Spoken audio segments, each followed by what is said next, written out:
નમસ્તે, હું ડોક્ટર વિકલ્પ Kotwal. Union public service commission સંઘ લોક સેવા આયોગે ગઈકાલે 5 ઓક્ટોબર 2020ના રોજ સિવિલ સર્વિસીસ એક્ઝામિનેશનનું આયોજન કર્યું. પ્રિસાઇઝલી સિવિલ સર્વિસીસ એક્ઝામિનેશનની પ્રિલિમિનરી એક્ઝામિનેશનનું આયોજન કર્યું. આ પ્રાથમિક કસોટીમાં જેમ આપણે જાણીએ છીએ કે 2 પેપર્સ રહેતા હોય છે. પહેલું પેપર કે જે જનરલ સ્ટડીઝનું હોય છે, બીજું પેપર કે જે સિવિલ સર્વિસીસ એપ્ટિટ્યુડ ટેસ્ટ એટલે કે સીસેટનું રહેતું હોય છે. આમાંથી પહેલું પેપર જીએસનું પેપર, જેની અંદર 100 પ્રશ્નો 2 માર્ક્સના આપણને પૂછાતા હોય છે. કુલ 200નો ગુણભાર ધરાવતું આ પેપર હોય છે. આ જ પેપરના અમુક ચોક્કસ પ્રશ્નોના જવાબો આજે આપણે મેળવીશું. જવાબો મેળવીશું એનું ડિટેલ એનાલિસિસ કરવાની કોશિશ કરીશું. જાણવાનો પ્રયત્ન કરીશું કે આ પ્રકારના પ્રશ્નો જ્યારે આપણને પરીક્ષામાં પૂછાતા હોય તો એની તૈયારી આપણે કરી કેવી રીતે શકીએ. 100 પ્રશ્નો જે પૂછાતા હોય એની અંદર દરેક વિષયમાંથી થોડા પ્રશ્નો પૂછાતા હોય. થોડા ઘણા પ્રશ્નો ઇન્ડિયન ઇકોનોમીના હોય, હિસ્ટ્રીના હોય, જીઓગ્રાફીના હોય, સાયન્સ એન્ડ ટેકનોલોજીના હોય, કરંટ અફેર્સના હોય, એન્વાયરમેન્ટ અને બાયોડાયવર્સિટીના હોય, અને એ જ પ્રમાણે ઇન્ડિયન પોલિટી એન્ડ ગવર્નન્સના સવાલો આપણી સામે આવતા હોય છે. 100 સવાલોમાંથી ગઈકાલની પરીક્ષામાં આપ જોશો તો અંદાજે 16 થી 17 જેટલા પ્રશ્નો ઇન્ડિયન પોલિટી એન્ડ ગવર્નન્સ, સરળ શબ્દોમાં કહું તો ભારતના બંધારણ વિષય હતા. આજે આપણે મુખ્યત્વે એ પ્રશ્નોની ચર્ચા કરવા જઈ રહ્યા છીએ. એની સાથે થોડા ઘણા ઇકોનોમીના પ્રશ્નોને પણ જોડીશ. અંદાજે 18 થી 20 જેટલા પ્રશ્નોની આજે આપણે ચર્ચા કરીશું. આ પ્રશ્નો આપની સમક્ષ રજૂ કરી રહ્યો છું. એની સાથે વધુ એક બાબત એ પણ કહું કે કોઈ પણ પરીક્ષાની અંદર જ્યારે આપણી સમક્ષ સવાલો આવે, જવાબો ક્યાંકથી ને ક્યાંકથી આપણે મેળવી લઈએ, પણ તૈયારીઓ કરતી વખતે આપણને પ્રશ્ન હંમેશા સતાવતો હોય કે આ પ્રકારનું પ્રશ્નો જ્યાં પૂછાતું હોય એ પ્રકારનું સાહિત્ય આપણને ક્યાંથી મળી રહે, આ પ્રકારનું ભાથું આપણને કયા સાહિત્યમાં પીરસેલું હોય છે. દરેક પ્રકાશનના પોતાના પુસ્તકો હોય અને પુસ્તકોની અંદર પોતાની રીતે આપણે માહિતી આપવાની કોશિશ કરી હોય. આપણું સંવિધાન પબ્લિકેશન્સનું આ જ રીતે એક પુસ્તક છે, ભારતનું બંધારણ એક રાષ્ટ્રની સંહિતા. આપ જાણતા હશો કે આ વર્ષે તાજેતરમાં આ જ પુસ્તકની 4થી આવૃત્તિ આપણે પ્રકાશિત કરેલી હતી. અંદાજે ભારતના બંધારણના જે 16-17 પ્રશ્નો પૂછાયેલા હતા એ તમામ પ્રશ્નો આપ આ પુસ્તકના આધાર ઉપર હલ કરી શકો. આપણા પ્રકાશનના બીજા પુસ્તકોની પણ આની અંદર એક ચોક્કસ ભૂમિકા રહી હતી. એ ભૂમિકા કેવી હતી એ હું આપને સીધો જ અહીં આગળ બોર્ડ ઉપર સમજાવીશ. વધુ સમય ન લેતા હવે જે પ્રશ્નો હતા એ પ્રશ્નોનું જ એનાલિસિસ આપણે શરૂ કરીએ. સૌથી પહેલો સવાલ પૂછાયેલો હતો કે a parliamentary system of government is one in which, એટલે કે સંસદીય પ્રકારની સરકારની અંદર શું જોવા મળતું હોય છે. આપ જાણતા હશો કે યુપીએસસી ની અંદર પ્રિલિમિનરી એક્ઝામિનેશનનું પેપર 2 ભાષામાં હોય છે, ઇંગ્લિશ એન્ડ હિન્દી. આપ ગુજરાતમાં રહીને ગુજરાતી ભાષામાં તૈયારી કરતા હોવ તો પણ પ્રિલિમિનરી પરીક્ષા આપે ઇંગ્લિશ અને હિન્દીમાં જ આપવાની હોય. એટલા માટે અહીં આગળ મેં ભાષાંતર કર્યું નથી. સમજની અંદર હું આપને ગુજરાતીમાં કહેતો રહીશ, પરંતુ પ્રશ્નો તો આપણા અંગ્રેજીમાં જ રહેશે. તો સવાલ પૂછાયો છે કે જે સંસદીય પ્રકારની પ્રણાલી હોય, સંસદીય પ્રકારની સરકાર હોય, એની અંદર શું જોવા મળતું હોય, એની લાક્ષણિકતા શું હોય. 4 ઓપ્શન્સ આપણને આપેલા છે. પહેલો option, all political parties in the parliament are represented in the government, એટલે કે સરકારની અંદર તમામ રાજકીય પક્ષોને પ્રતિનિધિત્વ મળેલું હોય છે. દરેકે દરેક પક્ષના સભ્યો સરકારમાં મંત્રીઓ તરીકે જોવા મળતા હોય છે. બીજો option, the government is responsible to the parliament and can be removed by it, એટલે કે સરકાર એને સંસદને જવાબદાર રહીને વર્તવાનું હોય છે અને આ જ સંસદ એ સરકારને દૂર પણ કરી શકે અને બરખાસ્ત પણ કરી શકે. ત્રીજો option, the government is elected by the people and can be removed by them, એટલે કે સરકારને લોકો દ્વારા ચૂંટવામાં આવતી હોય છે, લોકો દ્વારા પસંદ કરવામાં આવતી હોય છે અને લોકો જ તેમને દૂર કરી શકે. છેલ્લો option, the government is chosen by the parliament but can not be removed by it before completion of a fixed term, એટલે કે સરકારને સંસદ દ્વારા પસંદ કરવામાં આવતી હોય છે, સંસદ દ્વારા ચૂંટવામાં આવતી હોય છે, પરંતુ સંસદ આ સરકારને એનો કાર્યકાળ પૂર્ણ થતા પહેલા બરખાસ્ત કરી શકશે નહીં. 4 ઓપ્શન્સ આપણને આપેલા છે અને જે યુપીએસસીની પદ્ધતિ રહી છે એ પ્રમાણે દરેકે દરેક ઓપ્શન્સ આપણને ક્યાંક ને ક્યાંક નજીકના જ લાગે. દરેકમાં ક્યાંક ને ક્યાંક સાચો જવાબ આપણને દેખાતો હોય. સામાન્ય માહિતી આપણે જો લઈએ તો વિશ્વની અંદર જેટલી પણ વ્યવસ્થાઓ જોવા મળે છે, દેશને ચલાવનારી આ રાજ્ય વ્યવસ્થાઓ, શાસન વ્યવસ્થાઓને મુખ્યત્વે 2 ભાગોમાં વિભાજિત કરવામાં આવતી હોય છે. એક પ્રકારની વ્યવસ્થા ધરાવતા દેશો કે જેમને કહેવાય સંસદીય પ્રકારની સરકાર, પાર્લામેન્ટરી ફોર્મ ઓફ ગવર્મેન્ટ. બીજી પ્રકારના દેશો કે જેમની વ્યવસ્થાને કહેવાતી હોય પ્રમુખશાહી પ્રકારની વ્યવસ્થા, પ્રેસિડેન્શિયલ ફોર્મ ઓફ ગવર્મેન્ટ. આપ અમેરિકા, રશિયા જેવા દેશોની વાત કરો તો આ દેશોની અંદર પ્રેસિડેન્શિયલ ફોર્મ ઓફ ગવર્મેન્ટ, પ્રમુખશાહી પ્રકારની વ્યવસ્થા સ્વીકારેલી હોય છે.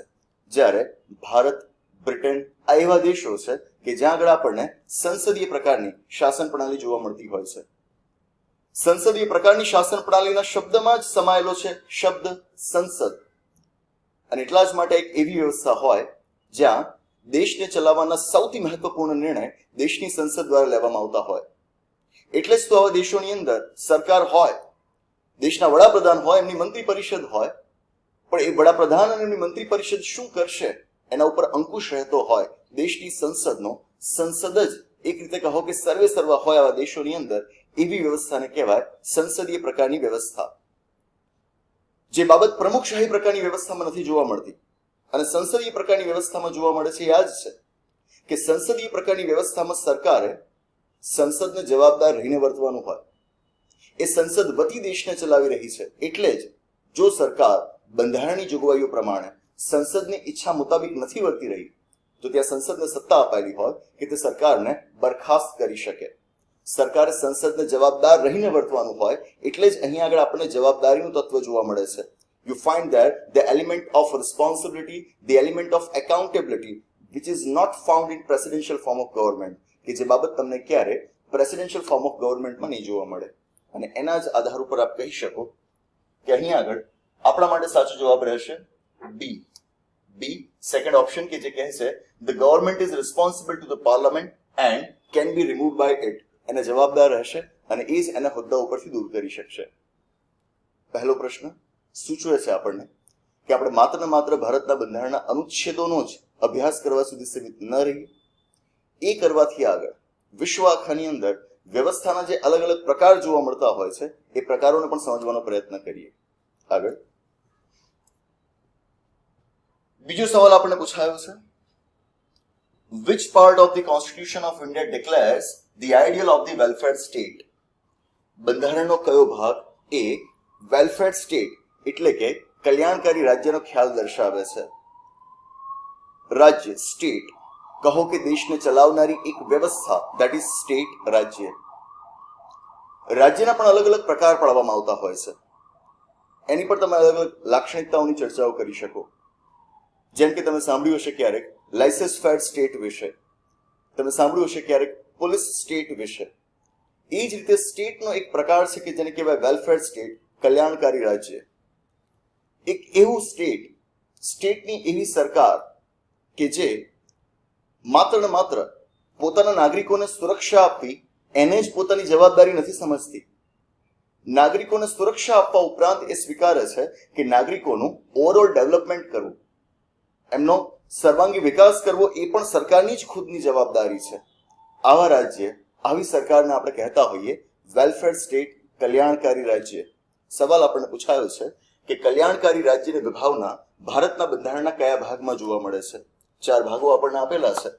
આપ જોશો તો આમાંથી ઓપ્શન એ, કે જેમાં લખાયેલું છે directive principles of the state policy, રાજ્ય નીતિના માર્ગદર્શક સિદ્ધાંતો, બંધારણનો ભાગ 4, ભાગ 4 ના અનુચ્છેદો 36 થી 51, પ્રિસાઇઝલી આપ જુઓ તો અનુચ્છેદો 38 થી 51 એ રાજ્ય નીતિના માર્ગદર્શક સિદ્ધાંતો વિશે છે.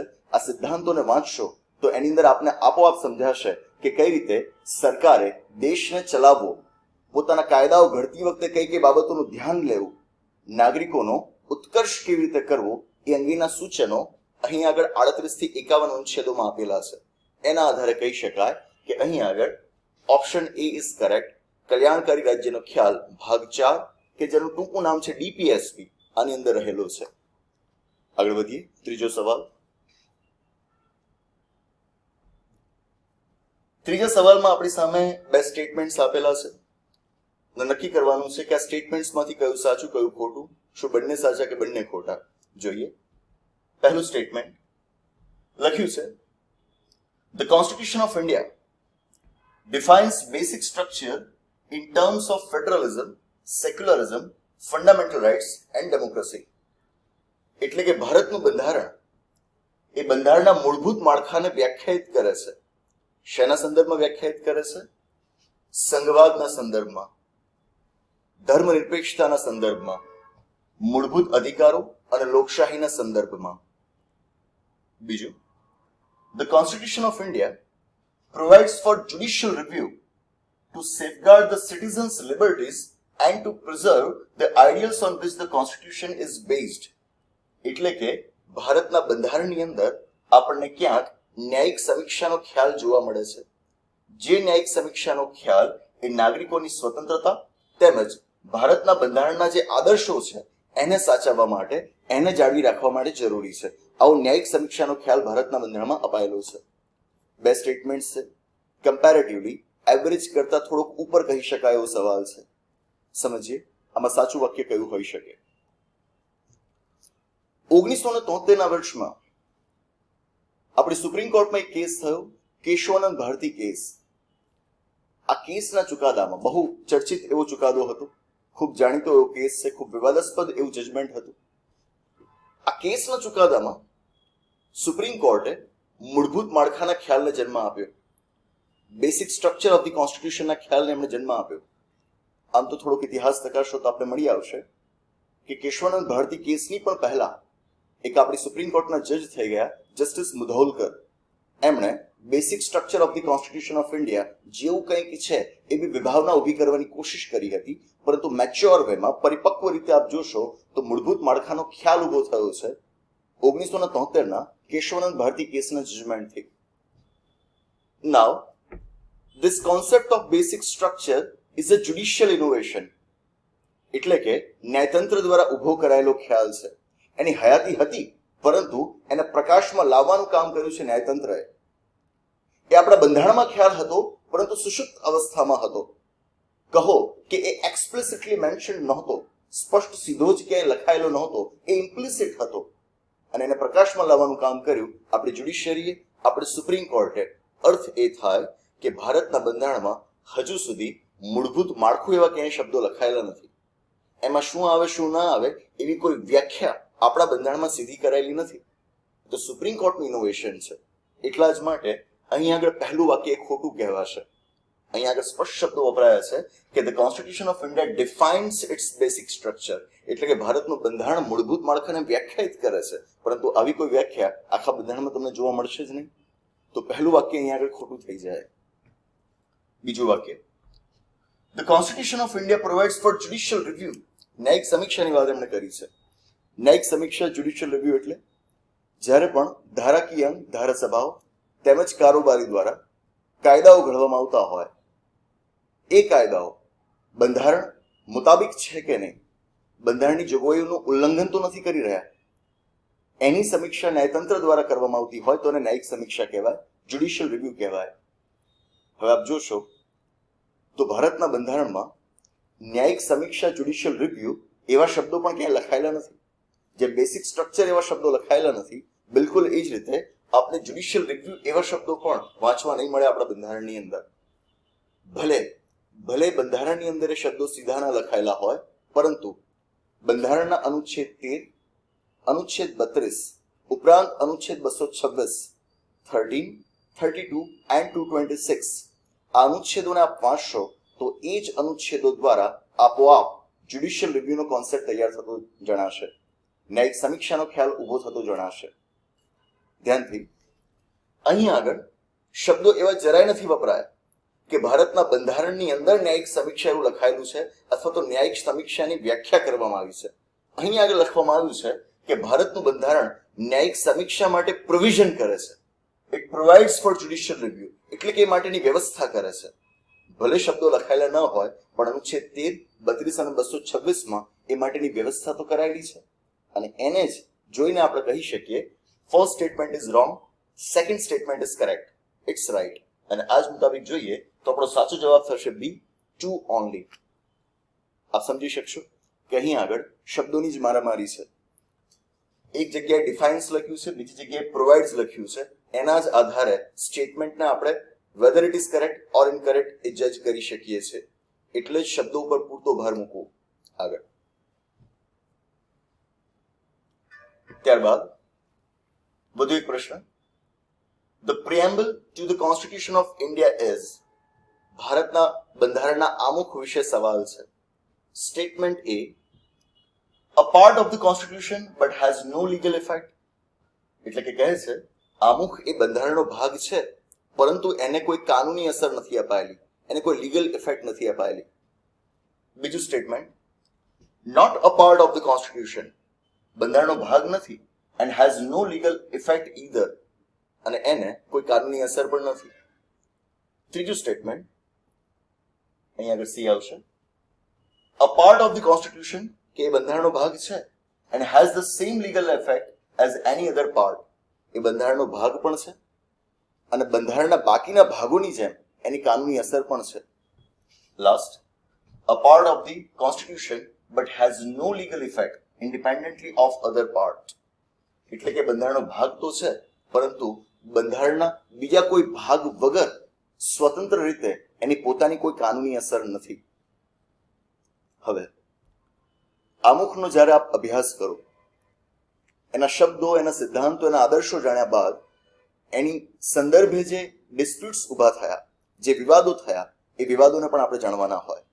અને આવો જ એક વિવાદ થયો હતો કે આમુખ એ આપણા બંધારણનું અંગ કહેવાય કે નહીં, શું એને આપણે આપણા બંધારણનો એક હિસ્સો માની શકીએ કે નહીં. અભ્યાસ દ્વારા આપ જાણી શકશો કે આપણી સુપ્રીમ કોર્ટે 1973ના જ કેશવાનંદ ભારતી કેસના ચુકાદામાં સ્પષ્ટ કરેલું છે કે આમુખ એ બંધારણનું અંગ છે, એ બંધારણનો હિસ્સો છે. કેશવાનંદ ભારતી કેસથી આગળ વધુ એક કેસ થયો તો LIC ઓફ ઇન્ડિયા કેસ, જેના જજમેન્ટની અંદર પણ એમણે આ જ બાબતને દોહરાવી હતી કે આમુખ એ બંધારણનું અંગ છે. ચોક્કસથી એ અંગ છે. એ દ્રષ્ટિએ આપણે જોતા સૌથી પહેલા તો બી ઓપ્શન આપણા માટે નીકળી જાય છે, કારણ કે એમાં કહેવાયું છે કે it is not a part of the constitution. પરંતુ સાથે આપણે જોઈએ તો preamble is just an embodiment of the ideals of our constitution. આપણા બંધારણના સિદ્ધાંતોનો એક સમૂહ છે. બંધારણના ઘડવૈયાઓ આપણા દેશને કેવો બનાવવા ઈચ્છતા હતા, નાગરિકોને કઈ કઈ વસ્તુઓનું પ્રદાન કરવા ઈચ્છતા હતા, એમના હેતુઓ, એમના ઉદ્દેશ્યોને એમણે આમુખની અંદર જાહેર કરેલા છે. એ ઉદ્દેશ્યોની જાહેરાત છે, એ સૈદ્ધાંતિક વાતો છે, એ આપણું તત્વચિંતન છે, આપણા બંધારણની ફિલોસોફી છે. એટલા જ માટે એની ચર્ચાઓ તો ખૂબ થઈ શકે, એ આદર્શોને ધ્યાનમાં રાખીને જ આપણે આગળ વધવાનું રહે. પરંતુ આમુખના એ આદર્શોનું ઉલ્લંઘન થાય તો એના ઉલ્લંઘન બદલ આપણે ક્યારે અદાલતમાં ન જઈ શકીએ. આમુખ પાસેથી આપણી સરકારનું એક અંગ કોઈ સત્તા નથી મેળવતું. એ આપણી ધારાસભાઓને કાયદા બનાવવાની કોઈ સત્તા નથી આપી શકતું કે નથી એમની સત્તા ઉપર કોઈ પણ પ્રકારની રોક લગાવી શકતું, કારણ કે માત્ર ને માત્ર સૈદ્ધાંતિક બાબતો દર્શાવે છે. એ માત્ર ને માત્ર ઉદ્દેશ્યોનો સમૂહ છે, એને પોતાની કોઈ કાનૂની અસર નથી. અને એટલે જ કહી શકાય કે 4 સ્ટેટમેન્ટ જે આપણને આપેલા છે એમાંથી સૌથી વધુ બંધ બેસતું આમુખ માટે કોઈ સ્ટેટમેન્ટ હોય, so it is first, it is a part of the constitution but has no legal effect, એને કોઈ કાનૂની અસર નથી અપાયેલી. વસ્તુ સૂચવે છે કે આમુખનો અભ્યાસ મોડો ન રાખીએ, માત્ર એના શબ્દોને ન યાદ રાખીએ. શબ્દોને યાદ રાખવા ઉપરાંત, એની સમજ કેળવવા ઉપરાંત એની સાથે સંકળાયેલા કોઈ ડિસ્પ્યુટ્સ હોય, સુપ્રીમ કોર્ટના જજમેન્ટ્સ હોય, એની પણ નોંધ આપણે ખાસ લઈએ. નેક્સ્ટ, ત્યારબાદનો આપણી સામે સવાલ છે કે જેમાં બંધારણના ભાગ 4 વિશે આપણને 3 સ્ટેટમેન્ટ્સ આપેલા છે અને એ સ્ટેટમેન્ટ્સમાંથી આપણે નક્કી કરવાનું છે કયું સ્ટેટમેન્ટ સાચું, કયું ખોટું. જોઈએ, which of the following is correct as regards provisions of part 4 of the constitution. First statement, they shall be enforceable by courts, એટલે કે અદાલતો દ્વારા રાજ્યનીતિના માર્ગદર્શક સિદ્ધાંતોને લાગુ કરી શકાશે. Second, they shall not be enforceable by any court, એટલે કે કોઈ જ અદાલત દ્વારા એમને લાગુ નહીં કરી શકાય. Third, the principles laid down in this part are to influence the making of the laws by the state, એટલે કે ત્રીજું સ્ટેટમેન્ટ કહે છે કે આ ભાગની અંદર જે સિદ્ધાંતો લખવામાં આવ્યા છે એ સિદ્ધાંતો રાજ્ય જ્યારે કાયદા ઘડી રહ્યું હશે તો કાયદા ઘડતી વખતે રાજ્યને ઇન્ફ્લુઅન્સ કરશે, એના ઉપર અસર કરશે, એના ઉપર પોતાનો પ્રભાવ જન્માવશે. હવે બંધારણનો ભાગ 4 રાજ્યનીતિના માર્ગદર્શક સિદ્ધાંતો આપ ધ્યાનથી વાંચશો. એમાં આપવામાં આવેલો અનુચ્છેદ 37 જેમાં જ સ્પષ્ટપણે બંધારણના ઘડવૈયાઓએ જ લખ્યું છે કે this principles shall not be enforced or enforceable by any court of law in the country. એટલે કે આપણા દેશની કોઈ જ અદાલત દ્વારા આ સિદ્ધાંતોને લાગુ નહીં કરી શકાય. આ જ રીતે જોતા આપણા માટે પહેલું સ્ટેટમેન્ટ ખોટું થઈ જાય, બીજું સ્ટેટમેન્ટ સાચું છે. They shall not be enforced by any court of law. કોઈ અદાલત એમને લાગુ નહીં કરી શકે. જો અદાલત એમને લાગુ જ ન કરી શકતી હોય તો આપણને એ સિદ્ધાંતો બિલકુલ બિનજરૂરી લાગે. આપણે લાગે કે આવી નાહકની બાબતો આપણા બંધારણમાં કેમ લખાયેલી છે. એવી આપણા મગજમાં છાપ ન જાય એટલે જ 37મા અનુચ્છેદમાં સાથે કહેવાયું છે કે though these principles shall be non-enforceable or non-justiciable, but still it shall be the duty of the state to apply these principles while making the laws. એટલે કે ભલે આ સિદ્ધાંતોને સીધા જ લાગુ નહીં કરી શકાય અદાલતો દ્વારા, પણ છતાંય એ રાજ્યની ફરજ રહેશે કે રાજ્ય પોતાના કાયદાઓ મારફતે, કાયદાઓ દ્વારા સિદ્ધાંતોને લાગુ કરાવડાવે. આપ જોઈ શકો કે ત્રીજું સ્ટેટમેન્ટ એક્ઝેક્ટલી એ જ લાઇન્સ પર લખાયેલું છે. તમારે વધારે કંઈ જ નથી કરવાનું. અહીં આગળ ભાગ 4ના અનુચ્છેદ 37 આધારિત આ બંને સ્ટેટમેન્ટ્સને તમે સાચા કહી શકો અને આપ જોશો તો આ જ મુજબ આપણો સાચો જવાબ થશે ડી, ફોર્થ આન્સર. બાબત સૂચવે છે કે આપણે માત્ર અનુચ્છેદોને યાદ ન રાખી લઈએ, દરેક અનુચ્છેદની અંદર શબ્દસહ આપણે જોગવાઈને જાણીએ, સમજીએ. એ સમજ આધારિત આપણને યુપીએસસી અને જીપીએસસી ક્લાસ 1-2 જેવી પરીક્ષાઓમાં પ્રશ્ન પૂછાતા હોય છે. નેક્સ્ટ આગળનો સવાલ છે, કન્સિડર ધ ફોલોઇંગ સ્ટેટમેન્ટ્સ. બે સ્ટેટમેન્ટ્સ આપેલા છે, આપણે નક્કી કરવાનું છે આમાંથી કયું સ્ટેટમેન્ટ સાચું, કયું ખોટું, શું બંને સાચા, શું બંને ખોટા. પહેલું, according to the Constitution of India, a person who is eligible to vote can be made a minister in a state for 6 months even if he or she is not a member of the legislature of the state. Statement એવું કહે છે કે ભારતના બંધારણ મુજબ એવો કોઈ વ્યક્તિ જે વોટ કરવા માટે એલિજિબલ છે, જે મતદાન કરવાને લાયક છે, મતદાન કરી શકે છે, એવા કોઈ પણ વ્યક્તિને આપણે રાજ્યની ધારાસભાઓનો સભ્ય ન હોવા છતાં મંત્રી બનાવી શકીએ. Can be made a minister in a state for 6 months even if he or she is not a member of the legislature. એટલે કે માનો કે ગુજરાત રાજ્યની અંદર કોઈ વ્યક્તિ મતદાન કરવાને લાયક છે પણ એ આપણી ગુજરાત રાજ્યની વિધાનસભાના સભ્ય નથી, છતાં પણ આપણે એમને રાજ્યના મંત્રી બનાવી શકીએ 6 મહિના માટે, એવું આ સ્ટેટમેન્ટ કહે છે. વાક્ય બિલકુલ સાચું છે. જરૂરી નથી કે કેન્દ્રમાં કે રાજ્યમાં મંત્રી બનવા માટે તમે પહેલા ધારાસભાઓના સભ્ય હોવા જ જોઈએ. પ્રોવિઝન મુતાબિક આપ જોશો પ્રાઇમ મિનિસ્ટર કોણ બનશે કે બીજા મિનિસ્ટર્સ કોણ બનશે, બંધારણની જોગવાઈ પ્રમાણે એ નક્કી કરવાનું હોય ભારતના રાષ્ટ્રપતિએ. રાષ્ટ્રપતિને સત્તા અપાયેલી છે કે તેઓ પ્રધાનમંત્રી તેમજ તેમના મંત્રીઓની નિયુક્તિ કરશે.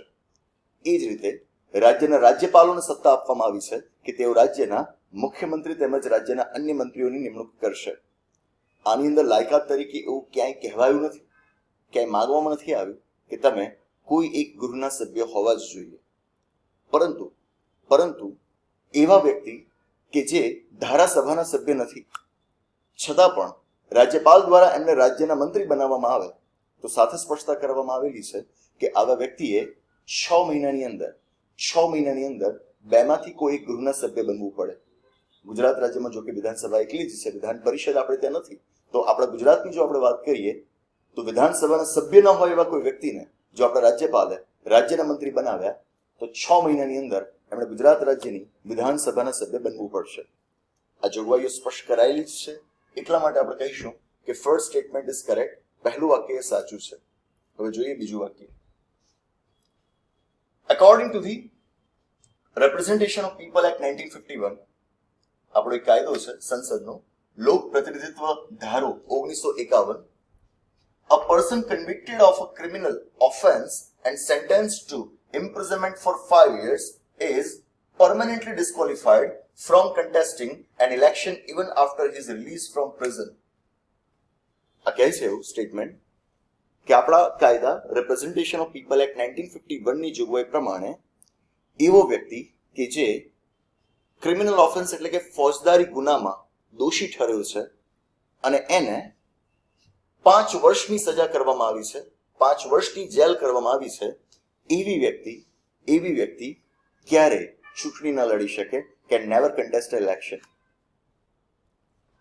ભારતના બંધારણમાં ભાગ 15 ની અંદર ઇલેક્શન્સ માટેના સિદ્ધાંતો આપેલા છે, એ માટેના પ્રિન્સિપલ્સ આપેલા છે, થોડી ઘણી જોગવાઈઓ પણ આપેલી છે.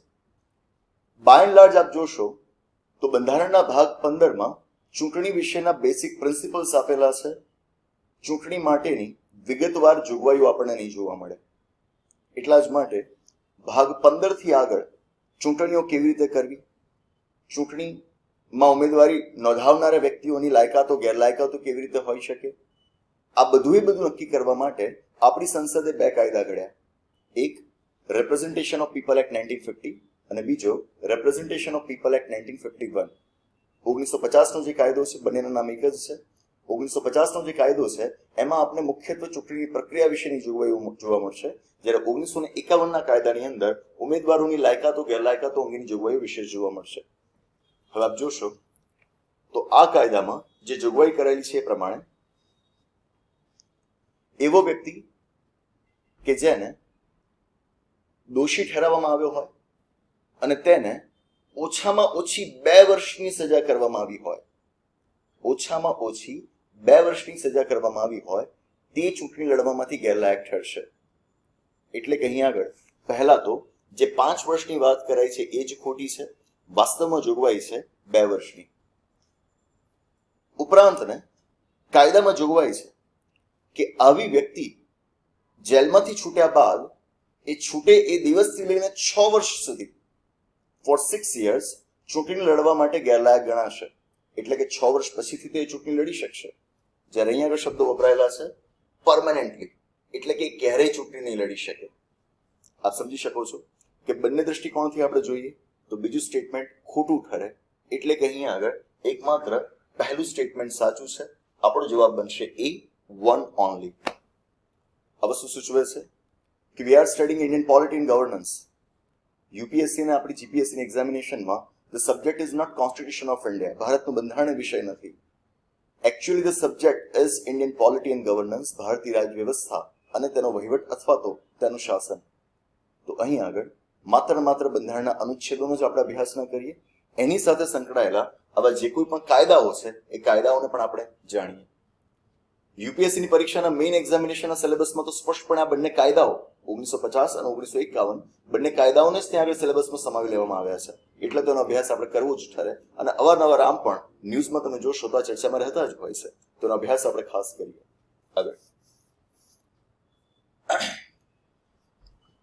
આગળ આપણી સામે અહીં આગળ વધુ 2 સ્ટેટમેન્ટ્સ આપવામાં આવ્યા છે. ફરી એકવાર સ્ટેટમેન્ટ સાચા કે ખોટા આપણે નક્કી કરવાનું છે. સ્ટેટમેન્ટ છે The President of India can summon a session of the Parliament at such place as he or she thinks fit. એટલે કે ભારતના રાષ્ટ્રપતિ સંસદનું સત્ર ચાહે એ જગ્યાએ પોતાને યોગ્ય લાગે એ રીતે એ જગ્યાએ બોલાવી શકે. આપ જાણતા જ હશો કે ભારતના રાષ્ટ્રપતિને ભારતના બંધારણ દ્વારા સંસદના સત્રો બોલાવવાની સત્તા આપવામાં આવેલી છે. આ સત્તા મુતાબિક એ આવું કરી શકે. Second statement The Constitution of India provides for 3 sessions of the Parliament in a year. એટલે કે ભારતના બંધારણ પ્રમાણે સંસદના વર્ષમાં 3 સત્રોનું આયોજન કરવું પડે. But it is not mandatory. Mandatory means compulsory. એ ફરજિયાત નથી. શું ફરજિયાત નથી? But it is not mandatory to conduct all 3 sessions. એટલે કે 3 સત્રોનું આયોજન કરવું ફરજિયાત નથી. There is no minimum number of days that the Parliament is required to meet in a year. આ ત્રીજું સ્ટેટમેન્ટ છે, 3 ઉપર ચાલી ગયો છે. એટલે કે સંસદનું કોઈ પણ સત્ર મળતું હોય અથવા તો 1 વર્ષની અંદર સંસદે ઓછામાં ઓછા કેટલા દિવસ માટે કામ કરવું એવું ક્યાંય નક્કી નથી કરાયેલું, એવી ક્યાંય જોગવાઈ નથી કરાયેલી. હવે આપ જોશો તો ભારતના બંધારણમાં રાષ્ટ્રપતિને સંસદના સત્ર બોલાવવાની સત્તા આપવામાં આવી છે. પરંતુ એ સત્તા આપતી વખતે સ્પષ્ટતા કરવામાં આવી છે કે તેમણે સંસદના બંને ગૃહોના સત્ર એ જ રીતે બોલાવવાના રહેશે કે જેથી બે સત્રો વચ્ચે 6 મહિનાથી વધારે સમયગાળો ન રહે. 6 મહિનાથી વધારે સમયગાળો ન રહે. બંધારણમાં સ્પષ્ટપણે ક્યાંય કહેવાયું નથી કે એક વર્ષની અંદર આટલા સત્ર બોલાવવા. આ તો સામાન્ય રીતે આપણે વર્ષની અંદર 3 સત્ર બોલાવતા જોઈએ છીએ, પરંતુ આવી સ્પષ્ટ જોગવાઈ બંધારણમાં ક્યાંય નથી કરાયેલી. બંધારણ માત્ર આટલું જ કહે છે કે રાષ્ટ્રપતિશ્રીએ સત્ર એ રીતે બોલાવવાના રહેશે કે જેથી બે સત્રો વચ્ચે 6 મહિનાથી વધારે સમયગાળો ન રહે. મતલબ કે અહીં આગળ આપણા માટે સેકન્ડ સ્ટેટમેન્ટ ઇઝ ઇનકરેક્ટ. નથી અહીં આગળ કેટલા સત્ર બોલાવવું એ નક્કી કરાયું, નથી કેટલા દિવસની કામગીરી વર્ષની અંદર સંસદે કરવી એ નક્કી કરાયું. એટલે કે અહીં આગળ એ રીતે જોતા આપણા માટે સેકન્ડ અને સાથે થર્ડ બંને સ્ટેટમેન્ટ્સ ખોટા ઠરશે. જવાબ સ્પષ્ટ છે. સાચો જવાબ છે એ, વન ઓનલી. ઘણી વખત વિદ્યાર્થીઓ, ખાસ તો વર્ગ 3 ની પરીક્ષાઓની તૈયારી કરનારા વિદ્યાર્થીઓ ઉતાવળમાં અધૂરી માહિતી સાથે આગળ વધી જતા હોય છે અને ઘણી વખત એમને આવી ખોટી માહિતીઓ સંસ્થાઓ દ્વારા, લેક્ચર્સ દ્વારા પીરસવામાં આવતી હોય છે કે ભારતના બંધારણ પ્રમાણે સંસદના વર્ષમાં ઓછામાં ઓછા 2 સત્ર બોલાવવાના હોય અથવા તો 3 સત્ર બોલાવવાના હોય. આવી ક્યાંય જોગવાઈઓ આપણા બંધારણમાં નથી કરાયેલી. ન 3 ની વાત કરાયેલી છે, ન 2 ની વાત. બંધારણ માત્ર આટલું જ કહે છે કે 2 સત્રો વચ્ચે 6 મહિનાથી વધારે સમયગાળો ન રહેવો જોઈએ. મૂળ જોગવાઈઓને જાણો, એના આધાર ઉપર તમારા જવાબો સ્પષ્ટ થશે. આગળ નેક્સ્ટ સવાલ છે, Rajya Sabha has equal powers with Lok Sabha in, એટલે કે કઈ બાબતમાં રાજ્યસભાની સત્તાઓ એ લોકસભાને સમકક્ષ ઇક્વલ છે. 1. The matter of creating new all India services, નવી અખિલ ભારતીય સેવા તૈયાર કરવા માટે. આ બંધારણનો ભાગ 14 કે જે જાહેર સેવાઓ વિશે છે, વાંચશો તો એની અંદર આપણને મળી આવશે કે હાલમાં આપણા દેશની અંદર કુલ 3 ઓલ ઇન્ડિયા સર્વિસીસ છે, IAS, IPS and IFS. IFS stands four Indian forest service. આનાથી આગળ હવે વધુ કોઈ એક નવી આપણે ઓલ ઇન્ડિયા સર્વિસ તૈયાર કરવી હોય તો એ તો જ થઈ શકે કે જો એવી સર્વિસ માટેનું એક રેઝોલ્યુશન, એક ઠરાવ વિશેષ બહુમતીથી આપણી રાજ્યસભા પસાર કરે. માત્ર રાજ્યસભાને આવી સત્તા અપાયેલી છે કે તે એક ઠરાવ પસાર કરીને નવી અખિલ ભારતીય સેવા તૈયાર કરવા માટેની જોગવાઈ કરી શકે. આ પ્રકારની સત્તા લોકસભા પાસે નથી. એટલે કે એક એવો ઇન્સ્ટન્સ છે where you can say that Rajya Sabha is somewhat superior to Lok Sabha. એ ક્યાંક ને ક્યાંક લોકસભા કરતા પણ ચડિયાતી સાબિત થાય. આપણે શું જોવાનું છે? ક્યાં રાજ્યસભા અને લોકસભા બંને એકબીજાને સમકક્ષ છે. તો પહેલું સ્ટેટમેન્ટ તો આવશે જ નહીં. આગળ વધો, નીચેથી લઈએ કે જેથી હું તમને મુદ્દો વધારે સારો સમજાવી શકું. મેકિંગ કટ મોશન્સ, કાપ પ્રસ્તાવો પસાર કરવા વિશે. આપણી સંસદમાંથી બજેટ કઈ રીતે પસાર થાય છે એની આખી આ પ્રક્રિયા ભણશો તો આપને મળી આવશે કે જ્યારે બજેટની અંદર ડિમાન્ડ્સ ફોર ગ્રાન્ટ્સ મૂકવામાં આવી હોય, અલગ અલગ વિભાગો, અલગ અલગ ડિપાર્ટમેન્ટ છે, આવતા વર્ષે એમને કેટલો ખર્ચ જોઈશે એ માટેની ડિમાન્ડ કરી હોય ત્યારે એના ઉપર કટ મોશન્સ લાવી શકાય, એના ઉપર કાપ પ્રસ્તાવ લાવી શકાય. અલગ અલગ પ્રકારની કટ મોશન્સ હોય છે, જેમ કે policy cut motion, economic cut motion, token cut motion. પરંતુ આ કાપ પ્રસ્તાવોની અસર બહુ મોટી હોય. પ્રેક્ટિકલ લાઈફમાં જોઈશું તો એ વિશેષ ઉપયોગમાં લેવાતી નથી હોતી, પરંતુ જો એ પસાર થાય તો એની અસર બહુ ગાઢ હોય. કટ મોશન્સ ઉપર વોટિંગ કરાવવામાં આવે અને એના આધાર ઉપર એ પસાર થયેલી કહેવાય. સાદી હકીકત એટલી છે કે ભારતના બંધારણની જોગવાઈઓ તહેત બજેટના સંદર્ભમાં વોટિંગ પાવર્સ, મતદાન કરવાની સત્તાઓ માત્ર લોકસભાને મળેલી છે, રાજ્યસભાને નહીં. એટલે કે અહીં આગળ રાજ્યસભા માટે કટ મોશન્સ પસાર કરવાનો પ્રશ્ન જ ઉપસ્થિત થતો નથી. આ એક એવી બાબત છે કે જ્યાં લોકસભાની સત્તાઓ રાજ્યસભા કરતા વિશેષ છે. આપણે તો શું શોધવાનું છે કે બંને સમકક્ષ હોવી જોઈએ. એટલે પહેલા વાક્યની જેમ બીજું વાક્ય પણ આપણા માટે ખોટું ઠરશે. આગળ ત્રીજું, રિમૂવલ ઓફ ધી ગવર્મેન્ટ, સરકારની બરતરફી, સરકારને બરખાસ્ત કરવી. સંસદીય પ્રકારની જે શાસન પ્રણાલી આપણા દેશમાં સ્વીકારાયેલી છે એ મુજબ સરકારે આપણી સંસદને જવાબદાર રહીને વર્તવાનું હોય. લોકોના ચૂંટાયેલા પ્રતિનિધિઓ જ્યાં સંસદમાં બેઠા છે એમને જવાબદેહી રહીને પોતાની કામગીરી એમણે કરવાની હોય. પરંતુ જો સરકાર આ પ્રમાણે નથી વર્તી રહી એવું જણાય તો આ સંજોગોમાં સત્તા મળેલી છે લોકસભાને કે લોકસભા એક અવિશ્વાસનો પ્રસ્તાવ પસાર કરીને, નો કોન્ફિડન્સ મોશન પાસ કરીને સરકારને બરખાસ્ત કરી શકે, એમને બરતરફ કરી શકે. મતલબ આ એક એવી બાબત છે જે એક્સક્લુઝિવલી લોકસભાને મળેલી છે, ન કે રાજ્યસભાને. એટલા જ માટે આ સ્ટેટમેન્ટ પણ આપણા માટે ખોટું ઠરશે, કારણ કે આ તો એક એવી બાબત છે કે જ્યાં લોકસભાની સત્તા રાજ્યસભા કરતા વધારે છે. આપણે તો બંને સરખી હોય એ શોધવાનું છે. સ્વાભાવિક રીતે સમજ્યા વગર પણ આપણે અહીં આગળ પહોંચી જ જઈએ કે સાચો જવાબ બી જ હશે. પરંતુ એને પણ ચકાસી લઈએ. લખાયું છે અમેન્ડિંગ ધ કોન્સ્ટિટ્યુશન, એટલે કે બંધારણમાં સુધારો કરવો. ભારતના બંધારણના અનુચ્છેદ 368 ની અંદર જે બંધારણમાં સુધારા કરવા માટેની પ્રક્રિયા આપેલી છે, આપણે વાંચી હોય તો એની અંદર ભારતના બંધારણમાં કોઈ પણ સુધારો કરવો હોય, એ સુધારો કરવા માટેનું બિલ, એના માટેનું વિધેયક સંસદના બંને ગૃહોમાંથી વિશેષ બહુમતીથી પસાર કરવું પડે, સ્પેશિયલ મેજોરિટીથી પાસ કરવું પડે. એટલે કે માત્ર લોકસભામાંથી એને પસાર નથી કરવાનું, રાજ્યસભામાંથી પણ પસાર કરવાનું છે. બંને ગૃહોની મંજૂરી મળી હશે તો જ એ બંધારણીય સુધારો સંભવિત છે. એ વગર શક્ય જ નથી. કદાચ લોકસભાએ બિલ પાસ કરી નાખ્યું પણ રાજ્યસભા એને પસાર કરવાનો ઇનકાર કરે, એ બંધારણીય સુધારો થઈ શકશે જ નહીં. એનું ભવિષ્ય જ ત્યાં આગળ અંધકારમય થઈ જશે. કારણ કે બંધારણીય સુધારાના ખરડાના સંદર્ભમાં તો રાષ્ટ્રપતિ સંયુક્ત બેઠકનું આયોજન પણ નથી કરી શકતા, જોઈન્ટ સિટિંગનું આયોજન પણ નથી કરી શકતા. આ વસ્તુ સૂચવે છે કે રાજ્યસભાની સત્તાઓ બંધારણમાં સુધારા કરવા વિશે એટલી જ છે કે જેટલી લોકસભાની છે. અને આપણને સવાલ એ તો પૂછાયો છે, અને એટલા જ માટે સાચો જવાબ અહીં આગળ રહેશે બી, અમેન્ડિંગ ધી કોન્સ્ટિટ્યુશન. અર્થ, અહીં આગળ કોઈ એક કોન્સેપ્ટ, કોઈ એક મુદ્દાના આધાર ઉપર સવાલ નથી પૂછાયેલો. આ એક એવો સવાલ છે કે જેની અંદર તમારી પાસે 4 મુદ્દાઓ અંગેની પૂરતી માહિતી હોવી જોઈએ. આ થાય કેવી રીતે? સંસદનો જ્યારે આપ અભ્યાસ કરો છો, પાર્લામેન્ટ, જાણીએ છીએ કે એમાં રાષ્ટ્રપતિ આવે, રાજ્યસભા આવે, લોકસભા આવે. એનાથી આગળ શું? રાજ્યસભાની કેટલી સભ્ય સંખ્યા, લોકસભાની કેટલી સભ્ય સંખ્યા જાણી. એનાથી આગળ શું? આ તો બધી આંકડાકીય માહિતીઓ છે, આ તો બધી ખાલી માળખાકીય માહિતીઓ છે. એનાથી આગળ શું?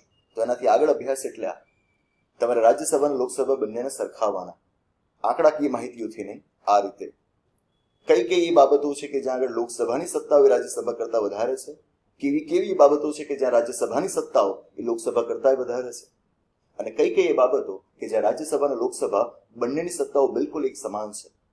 અને આના માટે તમારે કોઈ એવા વિશેષ પ્રયત્નો કરવાની જરૂર નથી પડતી. આ વાંચો, introduction to the constitution of India by Durgadas Basu, D D Basu sir.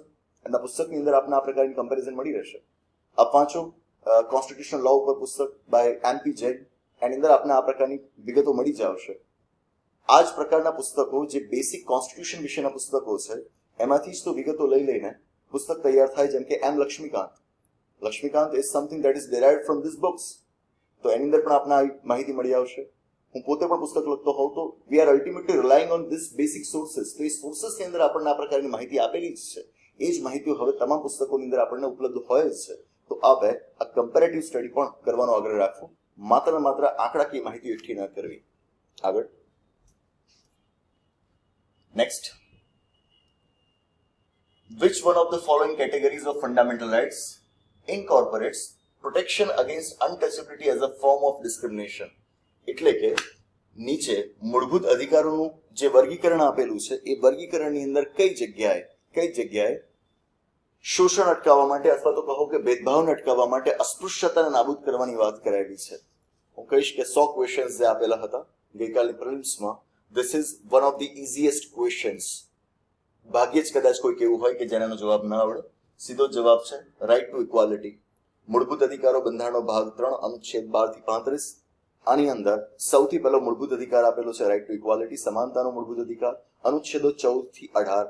આની જ અંદર આપણને આપ્યો છે અનુચ્છેદ 17, ધેટ ઇઝ અબાઉટ અબોલિશન ઓફ અનટચેબિલિટી, અસ્પૃશ્યતાની નાબૂદી. સીધો જવાબ મળી જાય ડી. આગળ વધીએ. Next, in India, separation of judiciary from the executive is enjoined by. એટલે કે ભારતના બંધારણમાં કઈ જગ્યાએ ન્યાયતંત્રને, ન્યાયપાલિકાને કારોબારીથી અલગ કરવાની વાત કરાયેલી છે? વ્યવસ્થાના 3 અંગો હોય: લેજિસ્લેચર, એક્ઝિક્યુટિવ એન્ડ જ્યુડિશિયરી, ધારાકીય અંગ, કારોબારી અંગ અને ન્યાયિક અંગ. સંસદીય પ્રકારની વ્યવસ્થામાં જોવા એ મળતું હોય કે ન્યાયિક અંગને અલગ રાખવામાં આવતું હોય, પરંતુ ધારાકીય અને કારોબારી અંગો સંપૂર્ણપણે અલગ ન થયેલા હોય, એ બંને એકબીજાની અંદર ક્યાંક મિક્સ થયેલા હોય, જેવું ભારતમાં પણ આપણને જોવા મળે છે. પણ ભારતની સંસદીય પ્રકારની વ્યવસ્થા હોવા છતાં એની બીજી એક વિશેષતા એ છે કે ભારતની અંદર ધારાકીય અંગ અને કારોબારી અંગનું તો મિશ્રણ જોવા જ મળે છે. સાથે ને સાથે આપણી વ્યવસ્થામાં આપ જોશો તો જાહેર સેવાઓની અંદર કારોબારી અંગ અને ન્યાયિક અંગનું પણ મિશ્રણ જોવા મળે છે, જે theory of separation of powers, સત્તાના વિભાજનના સિદ્ધાંત પ્રમાણે યોગ્ય ન કહેવાય. અંગો સેપરેટ હોવા જોઈએ, એમની સત્તાઓ અલગ જ હોવી જોઈએ. એટલા જ માટે બંધારણના ઘડવૈયાઓ ડીપીએસપી ભાગ 4 ની અંદર એક અનુચ્છેદ મુકતા ગયા, અનુચ્છેદ 50, જેમાં સ્પષ્ટપણે કહેવાયેલું છે કે રાજ્યએ જાહેર સેવાઓની અંદર ન્યાયિક અંગને કારોબારી અંગથી અલગ કરવાનું રહેશે, એ કરવાનો પ્રયત્ન કરવાનો રહેશે.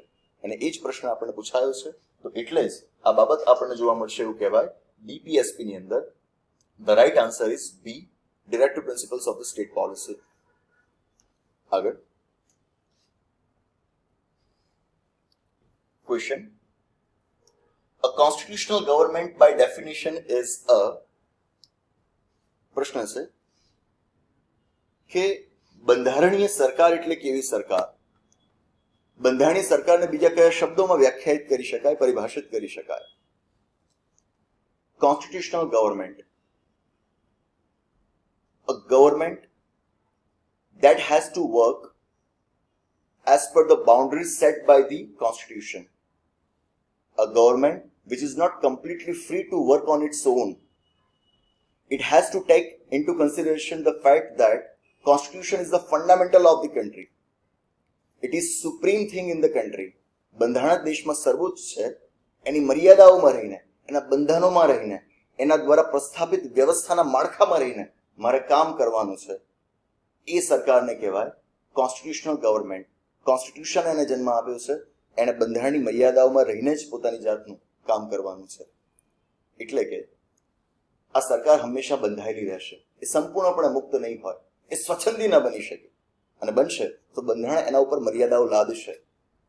એટલે જ કહેવાય કે constitutional government is essentially a limited government, a government that has to work under the limits set by the constitution of the country, and that is why the other name of the constitutional government is a limited government. હવે આ બાબતો એવી છે જેમાં તમારે પુસ્તકોથી આગળ વાંચન કરવું જ પડે. પુસ્તક કોઈ પણ આપ લઈ લો, એ પછી યુપીએસસી માટે વપરાતા ઇંગ્લિશ કે હિન્દી બુક્સ હોય, કે પછી જીપીએસસી કે યુપીએસસી માટે વપરાતા આપણા ગુજરાતી પુસ્તકો હોય, કે જેમાં મારા પુસ્તકનો પણ સમાવેશ થઈ જાય. માત્ર પુસ્તકના આધાર ઉપર તમે આ જવાબ ના આપી શકો. પુસ્તકમાંથી તમે સમજ કેટલી વિકસાવી છે, એ સમજના આધારે તમે જવાબ આપી શકો. આ સમજ પણ પછી આપોઆપ ના વિકસે. આ સમજ વિકસે કે જ્યારે political science, sociology, public administration જેવા વિષયોને તમે યુપીએસસીની પરીક્ષા માટે વૈકલ્પિક વિષયો તરીકે સ્વીકાર્યા હોય. બધાએ તો જો કે આવા ઓપ્શન સબ્જેક્ટ નથી સ્વીકારેલા હોતા, તો પછી એમને આ પ્રકારના પ્રશ્નનો જવાબ ક્યાંથી આવે? તો આપ શું કરી શકો? ધ હિન્દુ, ઇન્ડિયન એક્સપ્રેસ જેવા ન્યૂઝપેપર્સ ની અંદર જે રેગ્યુલર બેસિસ ઉપર એડિટોરિયલ્સ આવતા હોય છે, તંત્રી લેખો આવતા હોય છે, એની અંદર આ પ્રકારના શબ્દો ખૂબ છૂટથી વપરાતા હોય છે. ન્યૂઝપેપર્સનું રીડિંગ આપનું જેટલું મજબૂત હશે, એમાંથી એડિટોરિયલ્સનું એનાલિસિસ આપ જેટલું સારું વાંચતા હશો, એના જ આધારે બંધારણથી આગળના આ જે કોઈ પણ ખ્યાલો છે, જે પુસ્તકની બહાર રહીને આપણે મેળવવાના છે, સમજ બેસિક તો પુસ્તકમાંથી આપેલી જ છે, પણ એનાથી જે આગળ વધવાનું છે એ ન્યૂઝપેપર્સના આવા રીડિંગ દ્વારા તમે કરી શકો. આગળ ખાસ રાખીશ, પુસ્તકથી આગળ વધો, રોજબરોજનું છાપું ખાસ વાંચો. રોજે વોટ્સએપ, ફેસબુક કે બીજી કોઈ જગ્યાએ જે પેલી પીડીએફ આવતી હોય એ વાંચીને તમે આ પ્રકારની તૈયારી નહીં કરી શકો. ખોટી અપેક્ષા રાખતા હશો કે યુટ્યુબ પર કરંટ અફેર્સનો રોજનો એક વિડીયો આવે છે, એ સાંભળી લઈને કે એને જોઈ લઈને હું કરંટ અફેર્સની તૈયારી કરીશ, તો આ સ્તરની તૈયારી તમે નહીં કરી શકો. આના માટે you have to have your own reading. You can not rely on others. તમે અન્ય ઉપર આશ્રિત ન રહી શકો. આગળ Next. Other than the fundamental rights, which of the following parts of the Constitution of India reflects the principles and provisions of the Universal Declaration of Human Rights 1948, Preamble, DPSP, Fundamental Duties? Now we have to find the right answer. પ્રશ્ન છે કે universal declaration of human rights માનવ અધિકારોની સાર્વત્રિક ઘોષણા નો ખ્યાલ મૂળભૂત અધિકારો સિવાય આપણા બંધારણમાં બીજે ક્યાં ક્યાં જોવા મળે છે? મૂળભૂત અધિકારો ઉપરાંત આપણને બીજે ક્યાં ક્યાં જોવા મળે છે? યુનાઇટેડ નેશન્સ ઓર્ગેનાઇઝેશન યુએનઓ એના દ્વારા એક રેઝોલ્યુશન પસાર કરવામાં આવ્યું 1948ના વર્ષમાં, પ્રિસાઇઝલી 10 ડિસેમ્બર 1948ના રોજ. સેકન્ડ વર્લ્ડ વોર બાદ, દ્વિતીય વિશ્વયુદ્ધ બાદ માનવ સંહાર ફરીવાર આવો ન થાય એને રોકવા માટે એક અગત્યનું કદમ એ હતું કે સમગ્ર વિશ્વની અંદર માનવ અધિકારો કયા એનું કોડિફિકેશન થયેલું હોવું જોઈએ, એનું સંહિતીકરણ થયેલું હોવું જોઈએ. એ વિચાર સાથે એમણે 10 ડિસેમ્બર 1948ના રોજ એક રેઝોલ્યુશન દ્વારા સ્પષ્ટતા કરી કે સમગ્ર વિશ્વની માનવજાત માટે આ મુખ્ય માનવ અધિકારો કયા રહેશે, જેને જ કહેવાય છે universal declaration of human rights. સવાલ આપણને પૂછાયો છે કે આ ડેક્લેરેશનની અંદર જે બાબતોની જાહેરાત કરાયેલી છે એ ભારતના બંધારણમાં મૂળભૂત અધિકારો સિવાય બીજે ક્યાં ક્યાં જોવા મળે છે? હવે આના માટે તો આપણને એમ થાય કે આ જે યુનિવર્સલ ડેક્લેરેશન છે એ આખું વાંચવું પડશે, તો વાંચવું જ પડશે. યુપીએસસીની પરીક્ષાની તૈયારી કરનારા વિદ્યાર્થીને તો આની અંદર તકલીફ ન જ હોય, એ તૈયારી માટે તૈયાર જ હોય. પણ જીપીએસસીના વિદ્યાર્થીઓને પણ ખાસ સૂચવું, જીપીએસસીની પરીક્ષાના સિલેબસમાં ઇન્ડિયન પોલિટીની અંદર એક ટોપિક મુકાયેલો છે, રાઇટ્સ રિલેટેડ ઇશ્યુઝ, અધિકારો સંલગ્ન મુદ્દા. અધિકારો અંગે ભારતની અંદર શું સમજ છે, ભારતની અંદર શું વ્યવસ્થા છે, એ તો તમારે એમાં જાણવું જ પડે, પરંતુ આંતરરાષ્ટ્રીય સ્તરે એની શું વ્યવસ્થા છે એનાથી પણ તમારે માહિતગાર થવું જોઈએ. અને મોટાભાગના પુસ્તકોમાં તમને ક્યાંક ને ક્યાંક જોવા મળશે. આપણે સંવિધાન પબ્લિકેશન્સના પુસ્તકમાં પણ આપ છેલ્લે જોશો તો આના વિશે આપણે ત્યાં આગળ વાત કરેલી જ છે. એ આપણે વાંચવું જ જોઈએ. હું નથી કહેતો કે આખું વાંચીને તમે એના 30-35 જેટલા અનુચ્છેદો છે એને યાદ રાખો, પણ એની એક સાદી સમજ, એનો આછો પાતળો ખ્યાલ તો તમારા મગજમાં હોવો જ જોઈએ. અને વાંચશો તમને આપોઆપ સમજાશે કે એમાં વાત કરાયેલી છે ડિગ્નિટીની, આત્મગૌરવની, ગરિમાની. એમાં વાત કરાયેલી છે ન્યાયની, એટલે કે જસ્ટિસની, કે જેવી જ વાતો તમને ભારતના બંધારણના આમુખમાં જોવા મળશે, પ્રિએમ્બલની અંદર જોવા મળશે. તમે જોશો તો આજ માનવ અધિકારો અંગેની ઘોષણા, સાર્વત્રિક ઘોષણાની અંદર કહેવાયેલું છે કે તમારે લોકોને કામનો અધિકાર અપાવવાનો રહેશે, એમને યોગ્ય એવું મહેનતાણું મળી રહે એ પ્રકારના પ્રયત્નો કરવાના રહેશે, યોગ્ય એવું વાતાવરણ કે જે પ્રદૂષણ મુક્ત છે એ બનાવવાનો પ્રયત્ન તમારે કરવાનો રહેશે. આપ જોશો તો આવી જ વાતો આપને ક્યાંક ને ક્યાંક આપણે directive principles of the state પોલિસીની અંદર જોવા મળશે. આજે universal declaration on human rights એની અંદર ઘણી બધી વાતોમાંની એક વાત કરાયેલી છે કે તમારે સાયન્ટિફિક ટેમ્પર, એક વૈજ્ઞાનિક અભિગમ વિકસાવવાનો રહેશે.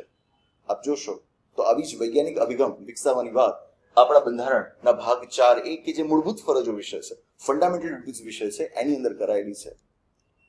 આ યુનિવર્સલ ડિક્લેરેશનમાં કહેવાયું છે કે બાળકોને પ્રાથમિક શિક્ષણ તો એટલીસ્ટ મળી રહે એ માટેનો અધિકાર આપવાનો રહેશે. આપ જોશો તો મૂળભૂત ફરજોમાં જે સૌથી છેલ્લી મૂળભૂત ફરજ ઉમેરવામાં આવી 2002ના 86મા સુધારા દ્વારા, જે કહે છે કે વાલીઓની ફરજ રહેશે, વડીલોની ફરજ રહેશે કે તેઓ તેમના 6 થી 14 વર્ષની ઉંમરના બાળકોને મફત અને ફરજિયાત શિક્ષણનો અધિકાર અપાવડાવે. કહેવાનો અર્થ એટલો માત્ર કે યુનિવર્સલ ડિક્લેરેશન ઓફ હ્યુમન રાઇટ્સની અંદર જે વાતો કરાયેલી છે એના અંશો આપણને ક્યાંક ને ક્યાંક ભારતના બંધારણના મૂળભૂત અધિકારોમાં જોવા મળે, આમુખમાં જોવા મળે, રાજ્ય નીતિના માર્ગદર્શક સિદ્ધાંતોમાં જોવા મળે, આપણી મૂળભૂત ફરજોમાં પણ જોવા મળે. એટલા જ માટે 3 બાબતો આપણા માટે માન્ય રહેશે. સાચો જવાબ રહેશે D, 1, 2 and 3. ખાસ આગ્રહ, આંતરરાષ્ટ્રીય સંબંધોનો અભ્યાસ કરતા પહેલા તમારી પાસે આના જે સ્ટેટિક પોર્શન્સ છે, યુનાઇટેડ નેશન્સ શું છે, વર્લ્ડ બેંક શું છે, OECD કન્ટ્રીઝ કોને કહેવાય, ઇવન આપણે જોયું તો આ વખતે આપણને કોઈ આંતરરાષ્ટ્રીય સંગઠનમાં સભ્યો કેટલા હશે, સભ્ય દેશો કયા છે, એનો પણ સવાલ પૂછાયેલો હતો. તો બેસિક ઇન્ફોર્મેશન જે આપણી પાસે હોવી જોઈએ એ સૌથી પહેલી માંગ છે. આ બાબત જ તમારા આંતરરાષ્ટ્રીય સંબંધોનો અભ્યાસ આગળ વધારવો જોઈએ. આગળ question, In the context of India, which one of the following is the characteristic appropriate for bureaucracy? ભારતના સંદર્ભમાં બ્યુરોક્રસી એટલે કે અમલદારશાહી, અધિકારીઓ, કર્મચારીઓ, એમના માટે યોગ્ય એવી લાક્ષણિકતા કહી શકાય. સરળ છે. આના માટે તમારે પબ્લિક એડમિનિસ્ટ્રેશન પણ કંઈ આખું વાંચવાની જરૂર નથી. મેક્સ વેબરને વાંચવા જવાની કોઈ જરૂરિયાત નથી. સિમ્પલ કોન્સેપ્ટ છે. The basic function of the bureaucracy or the executive is to implement the laws made by the legislature. એટલે કે ધારાસભાઓ દ્વારા જે કાયદાઓ ઘડવામાં આવ્યા હોય એ કાયદાઓ એમની નીતિઓને લાગુ કરવાનું કામ એ આપણી કારોબારીનું છે. સુપ્રીમ પાવર કોન્સ્ટિટ્યુશન પાસે છે. કોન્સ્ટિટ્યુશન થી આગળ હવે નેક્સ્ટ જો આપણા માટે કોઈ હોય તો દેટ ઇઝ પાર્લામેન્ટ, સંસદ. સંસદમાં બેઠેલા સભ્યો કે જેમનાથી જ બને છે આપણી સરકાર, એમના દ્વારા જે નીતિઓ, જે કાયદાઓ ઘડવામાં આવે એને લાગુ કરવાનું કામ આ બ્યુરોક્રસીએ કરવાનું છે. એટલા જ માટે અહીંયા આગળ સાચો જવાબ રહેશે D, an agency for the implementation of public policy. સામાન્ય ન્યૂઝપેપર્સ વાંચતા હો તો એના આધારે પણ તમે આ પ્રશ્નનો જવાબ આપી શકો. આના માટે કોઈ સેપરેટ સ્ટડી કરવાની જરૂર ન રહે. આગળ question, what common agreement between Gandhism and Marxism is? સરસ મજાનો સવાલ છે. ગાંધીવાદ અને માર્ક્સવાદ વચ્ચે આપણને સામ્યતા શું જોવા મળે છે? બંને વચ્ચે કોમન ફીચર કયું છે? એક અગ્રીમેન્ટ કયું જોવા મળે છે? હા, હું આના અંગે કહીશ કે જે કેન્ડિડેટ્સે પોલિટિકલ સાયન્સ વાંચેલું છે, સોશિયોલોજી વાંચેલું છે, એમના માટે આ પ્રશ્ન પ્રમાણમાં ઘણો જ સરળ થઈ જાય. એમને આવડી જ જશે એવું નથી કહેતો, પણ પ્રમાણમાં સરળ થઈ જાય. પરંતુ જેમનો ઓપ્શનલ સબ્જેક્ટ બની શકે કે લિટરેચર ઓફ ગુજરાતી લેંગ્વેજ હોય કે એ પ્રકારેનો બીજો કોઈક વિષય, એમને આ પ્રશ્નની અંદર તકલીફ વિશેષ પડી શકે. અહીંયાથી જ એક નિયમ બનાવવો જરૂરી પડી જાય કે પરીક્ષાની તૈયારી કરતી વખતે પુસ્તકથી આગળ political science, sociology, public administration, આ બધા સબ્જેક્ટ્સ કે જે આપણા જીએસમાં એટલા બધા વાંચવામાં નથી આવતા, એ અંગેના ખ્યાલો પણ આપણે થોડા ઘણા વિકસાવવાની કોશિશ કરીશું. ઘણી વખતે લાંબુ થતું હશે એવું લાગશે, પણ પરીક્ષાની માંગ જ છે તો આપણે કરવું જ પડશે. માર્ક્સિઝમ, માર્ક્સવાદ, ગાંધીઝમ, ગાંધીવાદ. માર્ક્સની ચર્ચાઓ લઈને બેસીએ તો કદાચ 15-20 કલાક પણ આપણા માટે ઓછા પડે, પણ તોય મુખ્ય વાત આપણે એમાંથી જાણવાની છે. માર્ક્સ એવું કહેતા કે રાજ્ય, સ્ટેટ, દેશને ચલાવનારી વ્યવસ્થા, it is the nexus between this state and the capitalist. એટલે કે રાજ્ય અને મૂડીવાદીઓ, ઉદ્યોગપતિઓ, બિઝનેસમેન, એમની વચ્ચેની આ એક સાંઠગાંઠ થી જ તેઓ મજૂરોનું, મજૂર વર્ગનું શોષણ કરે છે. એટલે જ જો આપણે એક આદર્શ સમાજ બનાવવો હોય, એક આદર્શ સમાજ આપણે બનાવવો હોય તો એના માટે જરૂરી એ છે કે રાજ્ય નામની કોઈ સંસ્થા જ ન હોવી જોઈએ. We should not have any state. So what he advocated was for a stateless society. એક એવો સમાજ કે જેમાં રાજ્ય ન હોય, રાજ્યની ગેરહાજરી હોય. He advocated for classless society. He also advocated for stateless society. માર્ક્સે તો આ કહેલું જ છે, પણ ગાંધીજીના લખાણો, એમના વિચારોની અંદર પણ આપણને ક્યાંક ને ક્યાંક સ્ટેટલેસ સોસાયટીનો ખ્યાલ મળી આવે છે.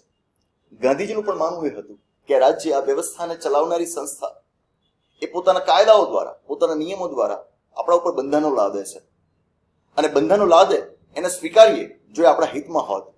પરંતુ બ્રિટિશ રૂલ જે પ્રકારનું ચાલ્યું આપણે જાણીએ છીએ, અને ક્યાંક ને ક્યાંક બ્રિટિશ રૂલ બાદ ભારતીયોના હાથમાં આવ્યા બાદ શાસન વ્યવસ્થાને આપણા 70 વર્ષોની અંદર જે રીતે ચાલતા જોઈએ છે, હાલમાં ચાલતા જોઈએ છે, સૂચવે છે કે રાજ્ય દરેક વખતે કંઈક આપણી ભલમનસાઈ માટે, આપણા સારા માટે જ કામ કરતું હોય એવું હોતું નથી. ક્યાંક ને ક્યાંક ગાંધીજીના લખાણોની અંદર પણ આપણને સ્ટેટલેસ સોસાયટી, રાજ્ય ન હોવું જોઈએ એવો સમાજનો ખ્યાલ જોઈ શકાય છે. સ્પષ્ટ આવા શબ્દો આપણને કદાચ વાંચન દરમિયાન ન મળી આવે, પણ જ્યારે ગાંધીજીનું હિન્દ સ્વરાજ પુસ્તક વાંચો, ઘણા પુસ્તકો પૈકીનું એક પુસ્તક હિન્દ સ્વરાજ, એની અંદર આપણને મળી આવશે કે એમના વિચારો, એમની વિભાવનાઓ ક્યાંક ને ક્યાંક સમાજવાદ સાથે મેળ ખાતી હતી. માર્ક્સવાદ તમે જો વાંચો હોય તો સમજાય કે એ વિચારો સાથે ક્યાંક ને ક્યાંક ગાંધીજીના વિચારો પણ મેળ ખાય છે. છતાં પણ આ જવાબને સીધો ટીક કરતા આપણા મગજમાં શંકા ઊભી થાય, તો એ શંકાનું સમાધાન કરવા માટે બાકીના ઓપ્શન્સ વિશે આપણે વિચારવું રહ્યું. એક ઓપ્શન છે ઇકોનોમિક ડિટર્મિનિઝમ, કે જ્યાં આ વિચાર મુખ્યત્વે કાર્લ માર્ક્સે રજૂ કર્યો હતો. ઇકોનોમિક ડિટર્મિનિઝમનો અર્થ એ થાય કે economic factors determine the social and political relationship, એટલે કે આર્થિક પરિબળો, સમાજની અંદર જે આર્થિક પરિબળો રહેલા હોય, કેવી ટેકનોલોજી છે, કેવા રિસોર્સિસ છે, એ ઇકોનોમિક ફેક્ટર્સના આધારે તમારા સમાજ અને તમારી રાજનૈતિક સંસ્થાઓનો સંબંધ નક્કી થાય. એ સંબંધ નક્કી થાય, સંસ્થાઓનો પ્રકાર નક્કી થાય. એમણે તો હિસ્ટ્રીને જોવાનો આખો એક નવો જ નજરિયો આપણને આપ્યો હતો ઇકોનોમિક ફેક્ટર્સના આધાર ઉપર, જેના માટે જ એમણે એક થિયોરી આપી છે જેને એમણે નામ આપ્યું હતું હિસ્ટોરિકલ મટીરિયાલિઝમ. હિસ્ટોરિકલ મટીરિયાલિઝમ આર્થિક પરિબળોના આધાર ઉપર સમાજને જોવું, રાજનીતિને જોવી, એ માર્ક્સનો અંદાજ છે. એ અંદાજ ગાંધીજીનો નથી. એટલા જ માટે ઇકોનોમિક ડિટર્મિનિઝમ એ અહીં આગળ ઓપ્શનમાં આપણા માટે નથી, એટલે કે સાચો જવાબ નથી. બીજું, એબોલિશન ઓફ પ્રાઇવેટ પ્રોપર્ટી, એટલે કે ખાનગી સંપત્તિને નાબૂદ કરી દેવી. માર્ક્સના લખાણોમાં સ્પષ્ટપણે દેખાઈ આવે છે કે એ પ્રાઇવેટ પ્રોપર્ટીને જરાય સ્વીકારવા જ તૈયાર નથી. એ જે રીતે કેપિટલિઝમના ફેઝમાંથી આગળ સોશિયલિઝમના ફેઝમાંથી આગળ કોમ્યુનિઝમ તરફ જવા માંગે છે, કોમ્યુનિઝમ સામ્યવાદ, જેમાં એમણે એક યુટોપિયા ક્રિએટ કર્યો છે, એક આદર્શ સમાજની કલ્પના કરી છે. એ આદર્શ સમાજ જ એવો હશે કે જેની અંદર પ્રાઇવેટ પ્રોપર્ટી નહીં હોય, ખાનગી સંપત્તિ નહીં હોય. આ બાબત સીધી રીતે આપણને ગાંધીજીના લખાણોમાં નથી મળતી. એટલા જ માટે જેમ ઇકોનોમિક ડિટર્મિનિઝમ એ બંને વચ્ચે એક સેતુ ઉભો કરનાર પરિબળ નથી, એ જ રીતે એબોલિશન ઓફ પ્રાઇવેટ પ્રોપર્ટીને પણ આપણે ન ગણી શકીએ. ક્લાસ સ્ટ્રગલ, વર્ગો વચ્ચેનો સંઘર્ષ. કાર્લ માર્ક્સના લખાણોની અંદર વાતો તો ક્લાસ સ્ટ્રગલની જ છે. બુર્જુઆઝ એન્ડ પ્રોલેટારિએટ, એમણે વિવિધ વર્ગો, ખાસ કરીને એ વર્ગ કે જે શોષણ કરે છે અને વર્ગ કે જે શોષિત છે, બુર્જુઆઝ પ્રોલેટારિએટ જેવા શબ્દો એમણે વાપરેલા છે, એમની વચ્ચેના સંઘર્ષની એમણે વાતો કરી છે અને દર્શાવ્યું છે કે શોષિત વર્ગ એક બ્લડી રેવોલ્યુશન કરીને, એક લોહિયાળ ક્રાંતિ કરીને પોતાના શોષણમાંથી મુક્ત થશે અને એક નવો ફેઝ વર્લ્ડ હિસ્ટ્રીની અંદર આપણને જોવા મળશે. એમણે ક્લાસ સ્ટ્રગલની વાત કરી છે. જેવી વાત ગાંધીજીએ નથી કરી. ગાંધીજી સંવેદનશીલ હતા શોષિત વર્ગો પ્રત્યે. એ સંવેદનશીલ હતા મજૂરોને, મિલ માલિકોના કારણે જે તકલીફો પડતી એનાથી. એટલા માટે તેઓ હડતાલો કરતા, સત્યાગ્રહ પણ કરતા. પરંતુ એમની વાતોમાં એમને ક્યાંય આ પ્રકારના સંઘર્ષની જિકર નથી કરી. ઉલટાનો એમણે તો સિદ્ધાંત આપ્યો હતો ધ ડોક્ટ્રિન ઓફ ટ્રસ્ટીશિપ, વાલીપણાનો સિદ્ધાંત. જે વાલીપણાના સિદ્ધાંતનો અર્થ થાય કે જે સક્ષમ છે, જે વર્ગ મજબૂત છે, એણે નબળા વર્ગોનું ધ્યાન રાખવું જોઈએ, એણે એમની જવાબદારી સ્વીકારવી જોઈએ, એમના કલ્યાણ માટેના પ્રયત્નો એમણે કરવા જોઈએ. તો અહીં આગળ સંઘર્ષની વાત તો છે જ નહીં. ડોક્ટ્રિન ઓફ ટ્રસ્ટીશિપ સૂચવે છે કે the people who are capable they have to take care of those who are deprived, those who are underprivileged. તો આ બધી જ રીતે જોતા અહીં આગળ મારા મતે, મારા અંગત મંતવ્ય પ્રમાણે સૌથી યોગ્ય સાચો જવાબ ઠરશે A the final goal of a stateless society. But still there might be differences of opinion. The kind of reading that I have, જે પ્રકારનું મારું વાંચન છે એના આધાર પર હું આ કહી રહ્યો છું. But still there is a scope કે આપણી સામે કોઈક નવું રીડિંગ આવે તો એમાંથી આપણને કોઈક નવો મુદ્દો પણ મળી આવે. અલ્ટિમેટલી તો યુપીએસસી શું કહે છે એ જ આપણા માટે આખરી રહેશે. આગળ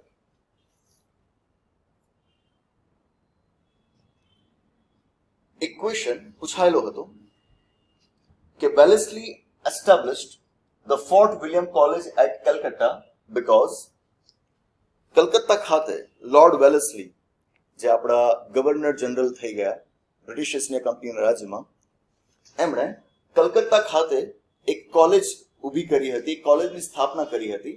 ફોર્ટ વિલિયમ કોલેજ શા માટે? એ કોલેજની સ્થાપના એમણે શા માટે કરી હતી? હવે કોઈક વ્યક્તિ ચાહે તો આને હિસ્ટ્રીનો ક્વેશ્ચન ગણાવી શકે, આપણે પણ ગણાવી શકીએ. કોઈક વ્યક્તિ ચાહે તો આને પબ્લિક એડમિનિસ્ટ્રેશનનો ક્વેશ્ચન ગણાવી શકે, આપણે ગણાવી શકીએ. એ જ રીતે કોઈક ઈચ્છે તો આને ઇન્ડિયન પોલિટી એન્ડ ગવર્નન્સનો ક્વેશ્ચન પણ ગણાવી શકે. પ્રશ્ન કયા વિષયનો તમે કહો છો એનાથી કોઈ ફરક નથી પડતો. મુદ્દે વાત એટલી જ છે કે શું એ અંગેની માહિતી આપણી પાસે છે, શું આપણું વાંચન એવું છે કે જેમાં આ પ્રકારની માહિતીઓ આપેલી છે. ઇતિહાસ આપ વાંચો તો આપને મળી આવશે કે બ્રિટિશર્સે ભારતમાં આવ્યા બાદ કંપનીનું શાસન જે પદ્ધતિસરનું 1773ના કાયદાથી શરૂ થયું, ત્યારબાદ જરૂરિયાત મહેસૂસ કરી અધિકારીઓની, બ્યુરોક્રેસીની.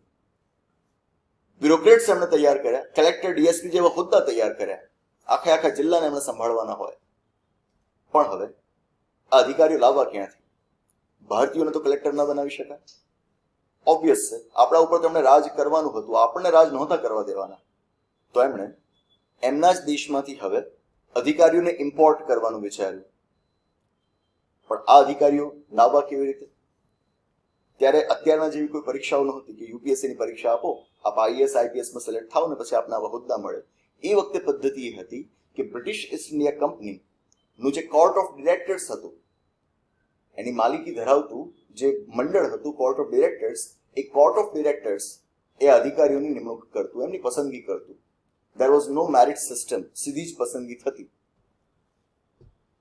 હવે બ્રિટનથી આવા કોઈક છોકરાઓને પસંદ કરવામાં આવે, ઉમેદવારોને પસંદ કરવામાં આવે ભારતમાં આટલા અતિ મહત્વના હોદ્દાઓ સંભાળવા માટે.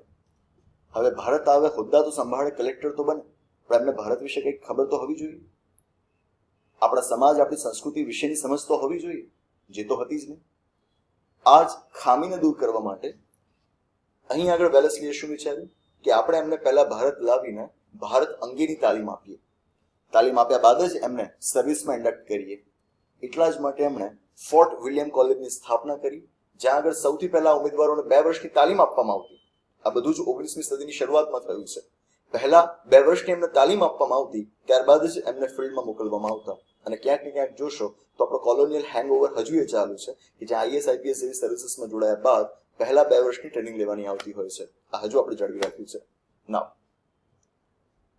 અહીં આગળ આપને જે ઓપ્શન્સ આપેલા છે એમાં જોશો તો આપને સૌથી સાચો જવાબ દેખાઈ જ આવશે, D. He wanted to train British civilians for administrative purposes in India. બીજું કોઈ ઓપ્શન ફિટ નથી બેસતું.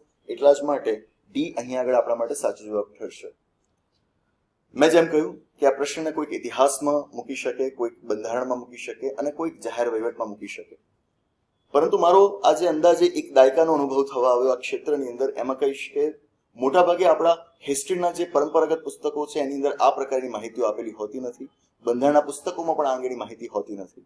એટલા જ માટે 2016ના વર્ષમાં જ્યારે આપણું સંવિધાન પબ્લિકેશન્સનું જાહેર વહીવટનું પુસ્તક આપણે પ્રકાશિત કર્યું, એની અંદર આપણે આ અંગેની માહિતી આપેલી હતી. અને આપ જોઈ શકશો કે હાલમાં પણ આ પુસ્તક જે ઉપલબ્ધ છે એની અંદર સનદી સેવાઓની ઉત્ક્રાંતિ કરીને આપણે એક પ્રકરણ મૂકેલું છે. એ પ્રકરણની અંદર આ કોલેજ વિશે આપણે માહિતી આપેલી છે. કોલેજ વેલેસ્લીએ આપણે ત્યાં શરૂ કરી, પણ એ લાંબો સમય ન ટાંકી. આગળ જતા આ કોલેજને બંધ કરવામાં આવી અને બ્રિટનમાં હેલીબરી કોલેજની સ્થાપના કરવામાં આવી આના સ્થાન પર. આ પણ એક રસપ્રદ વિગત છે. તો આ પ્રકારે વિષય કોઈ પણ હોય, પુસ્તક કોઈ પણ હોય, છેવટનો મુદ્દો એટલો છે કે આપણને આપણી પરીક્ષામાં સાચો જવાબ આવડવો જોઈએ. તો આમ પોલિટીને લગતા જે કોઈ પણ મુદ્દાઓ હતા, જે કોઈ પણ પ્રશ્નો હતા, એની ચર્ચા આપણે ખાસ કરી. હવે પોલિટીની જ ખાસ ચર્ચા કરવાની ઈચ્છા મારી હતી, કારણ કે એના પ્રશ્નો મોટાભાગના આપણા પુસ્તકો અને આપણું જે ક્લાસ ડિસ્કશન રહ્યું છે સંવિધાન કરિયર એકેડેમીનું, એના દ્વારા હલ કરી શકાયા હતા. બંધારણ ઉપરાંત જાહેર વહીવટના પુસ્તકની પણ ઉપયોગિતા આપ સમજી ગયા હશો. પરંતુ એનાથી આગળ ઇન્ડિયન ઇકોનોમીના જે સવાલો ગઈકાલની પરીક્ષામાં પૂછાયેલા હતા, એમાંથી 2-3 પ્રશ્નોની પણ ચર્ચા હું અત્યારે લઈશ.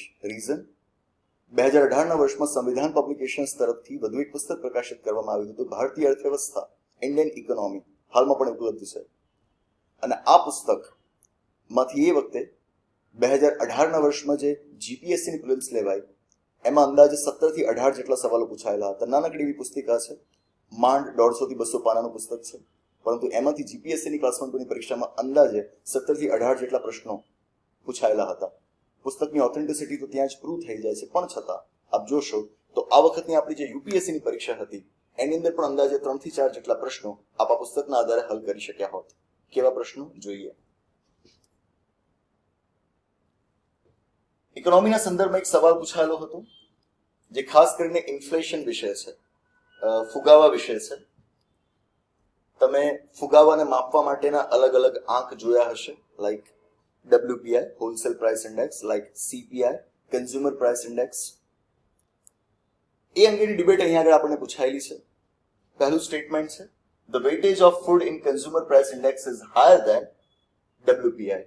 એટલે કે WPI કરતા CPI ની અંદર ખોરાકને વધારે વેઇટેજ આપવામાં આવ્યું છે. વાત સાચી છે. The WPI does not capture changes in the prices of services which CPI does. એટલે કે ડબ્લ્યુપીઆઈ ની ગણતરી વખતે એની અંદર સેવાઓને ધ્યાન પર નથી લેવાતી, સીપીઆઈ ની ગણતરી કરતી વખતે સેવાઓને ધ્યાન પર લેવાય છે. વાત બિલકુલ સાચી છે. આપ સીપીઆઈ અને ડબ્લ્યુપીઆઈ ઇન્ફ્લેશન વિશે જ્યારે ડિટેલમાં અભ્યાસ કરો ત્યારે આ બંને સૂચકાંકો વચ્ચેનો તફાવત ભણવાનો આવે છે અને એ તફાવતમાં જ આપને આ બંને સ્ટેટમેન્ટ્સ મળી આવશે that are completely right. More important is third statement. Reserve Bank of India has now adopted WPI as its key measure of inflation and to decide on changing the key policy rates. Okay. મેં 2-3 દિવસ પહેલા એક current અફેર્સના મુદ્દા ઉપર video તૈયાર કરેલો હતો monetary policy committee વિશે. ભારતની અંદર આરબીઆઈ દ્વારા જે મોનેટરી પોલિસી કમિટી ની મીટિંગનું આયોજન થવાનું હતું 29 સપ્ટેમ્બરથી 1 ઓક્ટોબર સુધી એને મોકૂફ રાખવામાં આવ્યું છે. કેમ મોકૂફ રાખવામાં આવ્યું છે એની ચર્ચા આપણે ત્યાં આગળ કરેલી હતી. ન જોયો હોય વિડીયો તો આપણે ખાસ જોશો. હવે વિડીયોની અંદર પણ આપણે વાત કરેલી હતી, આજે ફરીવાર દોહરાવું છું કે 2015ના વર્ષમાં ભારત સરકાર અને રિઝર્વ બેંક ઓફ ઇન્ડિયા વચ્ચે એક અગ્રીમેન્ટ થાય છે અને અગ્રીમેન્ટ એટલે મોનેટરી પોલિસી ફ્રેમવર્ક અગ્રીમેન્ટ. જે અગ્રીમેન્ટમાં નક્કી કરવામાં આવ્યું કે હવે ભારતની મોનેટરી પોલિસી એ આરબીઆઈના ગવર્નર એકલા હાથે નક્કી નહીં કરે. પોલિસી નક્કી કરવા માટે એક અલાયદી મોનેટરી પોલિસી કમિટી રહેશે. આપ એના વિશે ખાસ વાંચશો. પરંતુ એ સાથે ને સાથે આ જ એગ્રીમેન્ટમાં નક્કી કરાયું કે હવે આપણે આપણા દેશની અંદર મોનેટરી પોલિસીની અંદર ઇન્ફ્લેશન ટાર્ગેટિંગનો કોન્સેપ્ટ સ્વીકારીશું કે જ્યાં આગળ એક ચોક્કસ આંકડાને, એક ચોક્કસ સંખ્યાને ઇન્ફ્લેશનના ટાર્ગેટ તરીકે સ્વીકારવામાં આવી હોય. આરબીઆઈ સાથે કન્સલ્ટેશન કરીને સરકાર એક ઇન્ફ્લેશનનો ટાર્ગેટ નક્કી કરશે કે જેની જ માત્ર જળવાઈ રહેવી જોઈએ આવનારા 5 વર્ષ સુધી. એટલે કે 5 વર્ષ સુધી તમારી મોનેટરી પોલિસી એવી જ ઘડાવવી જોઈએ કે જેમાં ઇન્ફ્લેશન આટલાથી વધે નહીં. સરકાર એને ગેઝેટમાં પબ્લિશ કરશે કે ભાઈ આપણો ઇન્ફ્લેશનનો ટાર્ગેટ અત્યારે આટલો છે. આપ જોશો તો 2016 થી 2021 આ 5 વર્ષના સમયગાળા માટે ગવર્મેન્ટ ગેઝેટની અંદર જે પબ્લિશ કરવામાં આવ્યું છે એ મુજબ આપણો ઇન્ફ્લેશન ટાર્ગેટ નક્કી કરાયો છે 4%. 4% ઇઝ ધ ઇન્ફ્લેશન ટાર્ગેટ. પરંતુ સાથે આપણે ફ્લેક્સિબલ ઇન્ફ્લેશન ટાર્ગેટિંગ સ્વીકાર્યું છે. ચુસ્ત નહીં, ફિક્સ નહીં, ફ્લેક્સિબલ. એટલે જ 4% plus or minus 2%. 4% A main target છે, પણ સાથે આપણે છૂટછાટ રાખી છે 2% ની, plus or minus 2%. That is inflation targeting. But 4% of what? શેના આધારે આ 4%? ઇન્ફ્લેશનને ગણવા માટે તો આપણી પાસે ઘણી બધી પદ્ધતિઓ છે, જેમ કે જીડીપી ડિફ્લેટર દ્વારા પણ ઇન્ફ્લેશન ગણી શકાય, હોલસેલ પ્રાઇસ ઇન્ડેક્સ દ્વારા પણ ગણી શકાય, કન્ઝ્યુમર પ્રાઇસ ઇન્ડેક્સ દ્વારા પણ ગણી શકાય. તો સવાલ એ થાય કે કયા સૂચકાંક દ્વારા ગણાયેલ ઇન્ફ્લેશનના આધાર ઉપર આપણે ઇન્ફ્લેશન ટાર્ગેટિંગ નક્કી કરવું. તો આપ વાંચશો તો મોનેટરી પોલિસી ફ્રેમવર્ક એગ્રીમેન્ટમાં સ્પષ્ટતા કરવામાં આવી છે કે જેના આધારે આરબીઆઈ એક્ટ 1934 માં સુધારો પણ કરવામાં આવ્યો કે આ ઇન્ફ્લેશન ટાર્ગેટિંગ થશે સીપીઆઈ ના આધારે, કન્ઝ્યુમર પ્રાઇસ ઇન્ડેક્સના આધારે, નહીં કે હોલસેલ પ્રાઇસ ઇન્ડેક્સના આધારે. અને આપ જોશો તો આપણું જે પુસ્તક છે ભારતીય અર્થવ્યવસ્થા અંગેનું, એની અંદર સ્પષ્ટ લખવામાં આવ્યું છે કે ભારત સરકાર આરબીઆઈ સાથે મંત્રણા કરીને દર 5 વર્ષે કન્ઝ્યુમર પ્રાઇસ ઇન્ડેક્સ સીપીઆઈ ના સંદર્ભે ફુગાવાનો ટાર્ગેટ નક્કી કરશે. આપણી સામે જે સ્ટેટમેન્ટ છે એ સ્ટેટમેન્ટની અંદર લખાયું છે કે આરબીઆઈ ડબ્લ્યુપીઆઈ ના આધાર ઉપર ઇન્ફ્લેશન ટાર્ગેટ કરશે, જે ખોટી વાત છે. પુસ્તકમાં સ્પષ્ટતા કરાયેલી છે કે સીપીઆઈ ના આધારે તમારે ટાર્ગેટ નક્કી કરવાનું રહેશે. Third statement is wrong. Automatically it means 1 and 2 are correct. 1 and 2 are correct. વિદ્યાર્થી મિત્રોને ખાસ આગ્રહ, ઇન્ડિયન ઇકોનોમી છે, ઇકોનોમિક્સ નથી. પહેલા આ વિષયને સમજવા માટે તમારી પાસે બેસિક્સની ક્લેરિટી હોવી જોઈએ. This subject is highly dynamic, સતત બદલાતો રહે છે. કરંટ અફેર્સમાંથી જ તમારા વિષયને તૈયાર કરવાનો હોય, પણ એના માટે પહેલા બેસિક્સ તમારા સ્પષ્ટ હોવા જોઈએ. કોરોનાની પરિસ્થિતિના કારણે એ નક્કી જ હતું કે માર્ચ મહિનાથી આપણી પાસે વિશેષ કોઈ ખબરો હતી નહીં, કરંટ અફેર્સ કંઈક હતું નહીં. તો આ સંજોગોમાં 6 મહિનાને વીત્યા તો યુપીએસસી માટે ઓક્ટોબર મહિનામાં જ્યારે પરીક્ષાનું આયોજન કરવાનું હોય તો પૂછવા માટે વિશેષ કોઈ છેલ્લા 6 મહિનાનું કરંટ અફેર્સ હતું નહીં.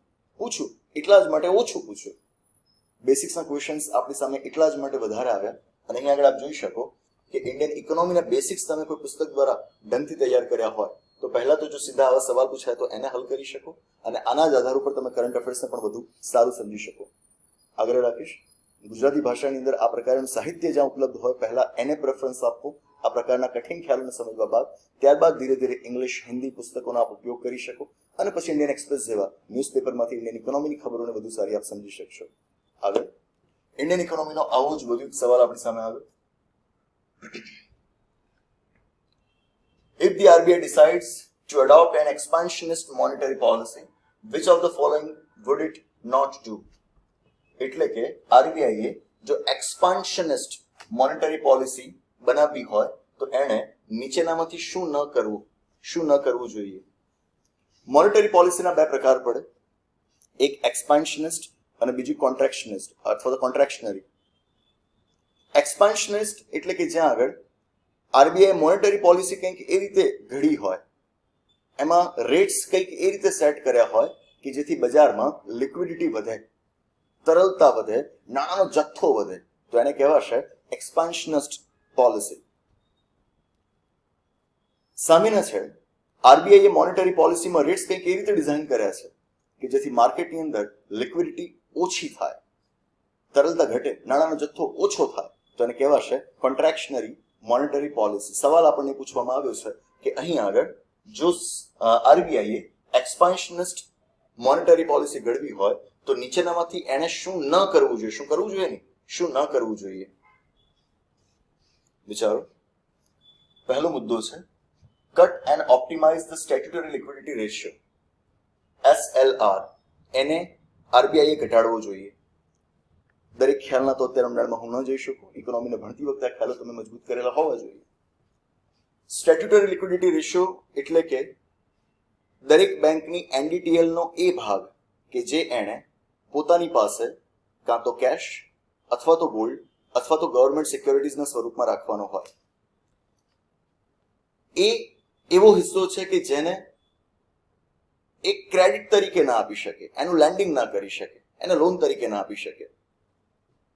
SLR જેટલો વધારે એટલી બેંકની લેન્ડિંગ કેપેસિટી ઓછી, ઓબ્વિયસ છે. તો અહીં આગળ જો SLR ને આરબીઆઈ કટ કરે છે તો ઓબ્વિયસ છે બેંક વધારે નાણું લોન તરીકે આપી શકશે. લોન તરીકે આપી શકશે તો એનો અર્થ એ થયો કે આ તો એક રીતે એક્સપાન્શનિસ્ટ પોલિસી કહેવાશે. આપણે તો શું શોધવાનું છે કે આરબીઆઈ એક્સપાન્શનિસ્ટ પોલિસી કરવા માંગતી હોય તો એને શું ન કરવું, આર રીડિંગ માય પોઈન્ટ, કયા પગલા ન લેવા જોઈએ એ શોધવાનું છે. આ તો પગલું લેવું જોઈએ કે જો તમારે એક્સપાન્શનિસ્ટ પોલિસી બનાવવી હોય તો આપણા માટે એક એ ઓપ્શનમાં ના આવે, કારણ કે એ એક્સપાન્શનિસ્ટ પોલિસીનો એક ભાગ છે.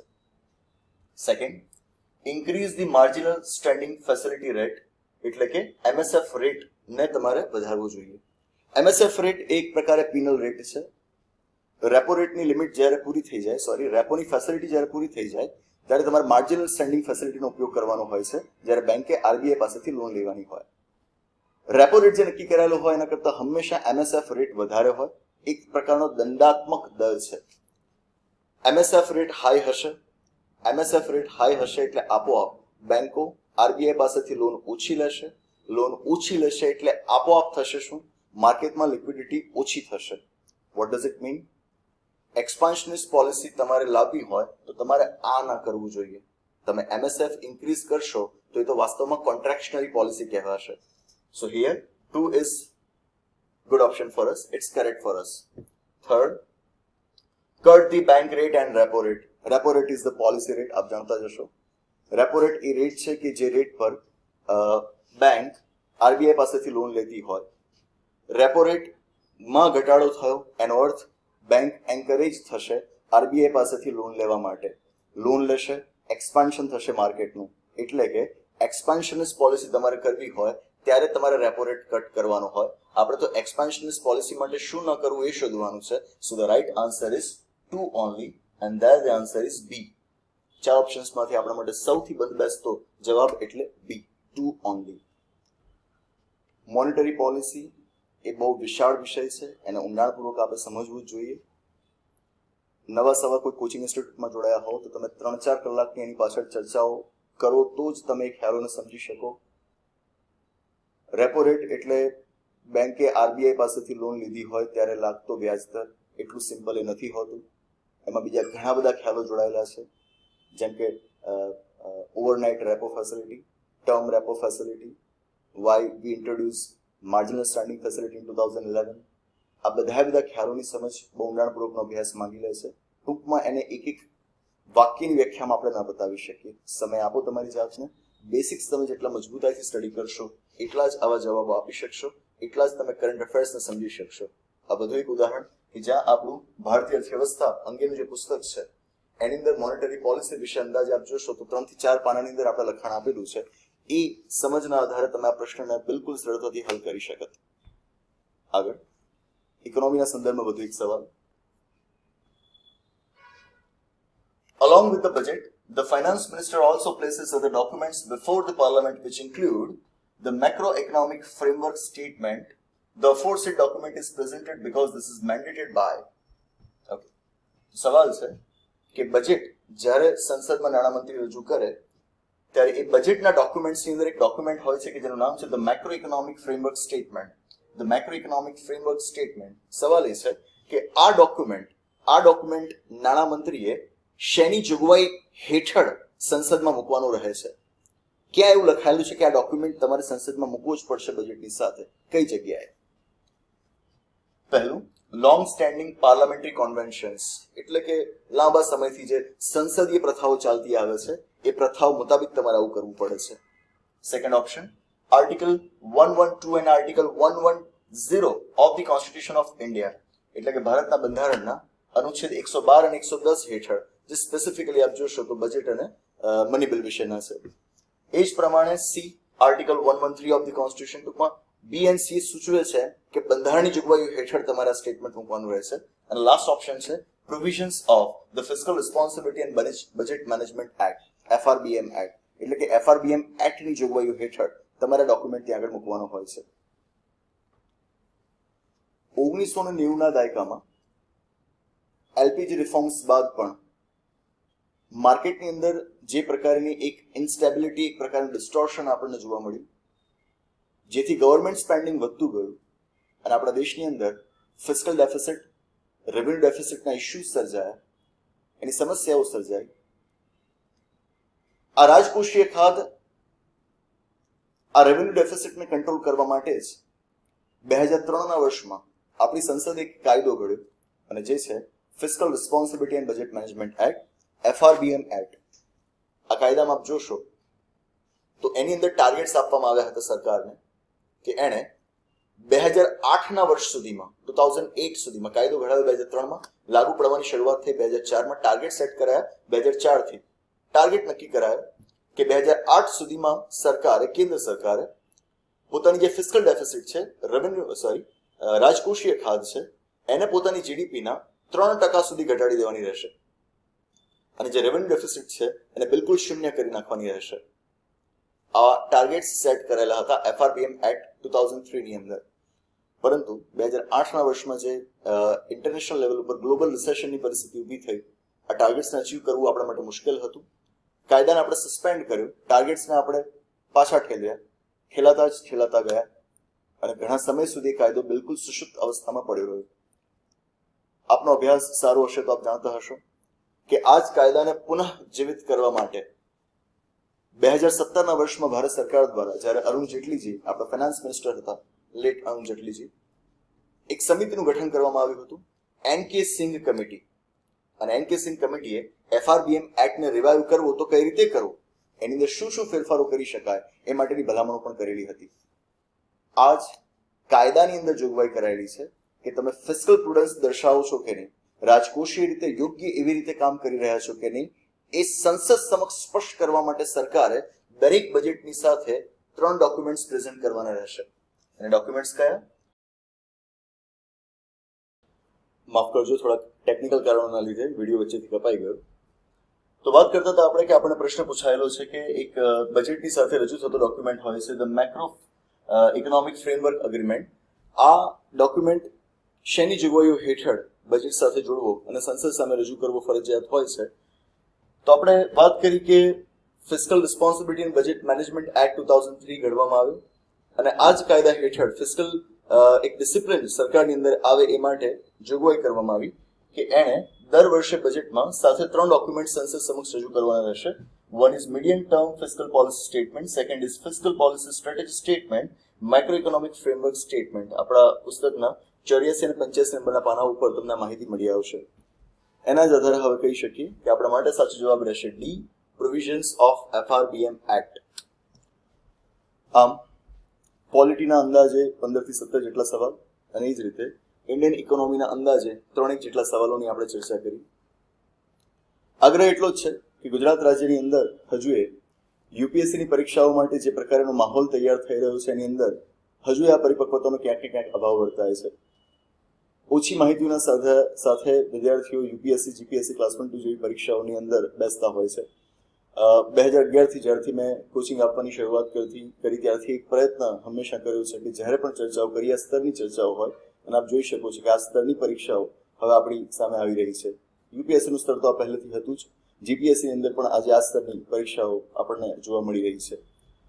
આ જ પ્રકારની માહિતીઓ સાથે સમય મેં વિડીયો મૂકતા રહ્યા છે, હજુ પણ મૂકતા રહીશું. પરંતુ હવે ગુજરાતની અંદર જે માહોલ આટલા વર્ષોની અંદર યુપીએસસી અને જીપીએસસી માટે ઊભો થયો અને અમે આ પ્રકારની માહિતી સાથે વિદ્યાર્થીઓને આવી પરીક્ષાઓ માટે જે રીતે તૈયાર કર્યા એ દિશામાં વધુ એક પગલું આગળ વધતા હવે આવતા વર્ષે યુપીએસસીની 2021ની પરીક્ષા જૂન મહિનામાં લેવા જઈ રહી છે, જેની ગણતરી આપણે માંડીએ તો હાલથી આપણી પાસે કુલ 8 મહિના હાથમાં છે. 8 મહિનાની અંદર ઘણી સારી તૈયારી યુપીએસસીની પ્રિલિમ્સ અને મેઇન્સ બંને માટે થઈ શકે. એને ધ્યાનમાં રાખીને અનલોકની ગાઈડલાઈન જેવી હવે આપણને મંજૂરી આપશે એની સાથે સંવિધાન કરિયર એકેડેમીમાં ઓફલાઈન ક્લાસીસ ટૂંક સમયમાં આપણે શરૂ કરીશું અને એની અંદર ખાસ યુપીએસસી માટે એક એક્સક્લુઝિવ બેચ આપણે શરૂ કરવા જઈ રહ્યા છીએ, જેની અંદર ભાષાનું માધ્યમ ગુજરાતી પણ હોય, સાથે હિન્દી અને ઇંગ્લિશને પણ આપણે સમાવી લઈશું. મોટાભાગના વિષયો Indian polity, Indian economy, Indian history, current affairs વગેરે સાથે હું જ ડીલ કરતો હોઉં છું. પરંતુ ઈચ્છા ખાસ એવી છે કે આવનારી યુપીએસસીની પરીક્ષામાં ગુજરાતમાંથી જે વિદ્યાર્થીઓ તૈયાર થતા હોય એમને કંઈક આવું ભાથું આપણે પીરસી શકીએ. એને ધ્યાનમાં રાખીને ખૂબ ટૂંક સમયમાં અનલોકની ગાઈડલાઇન્સ આપણી સામે આવે, કોચિંગ ક્લાસીસને જે પ્રકારની પરમિશન મળે એની સાથે આપણે યુપીએસસી માટે એક અલગ એક્સક્લુઝિવ બેચની શરૂઆત કરવા જઈ રહ્યા છીએ. આવનારા સમયમાં આવા જ વધુ એક નવા મુદ્દા સાથે ફરીવાર મળીશું. આભાર. નમસ્તે.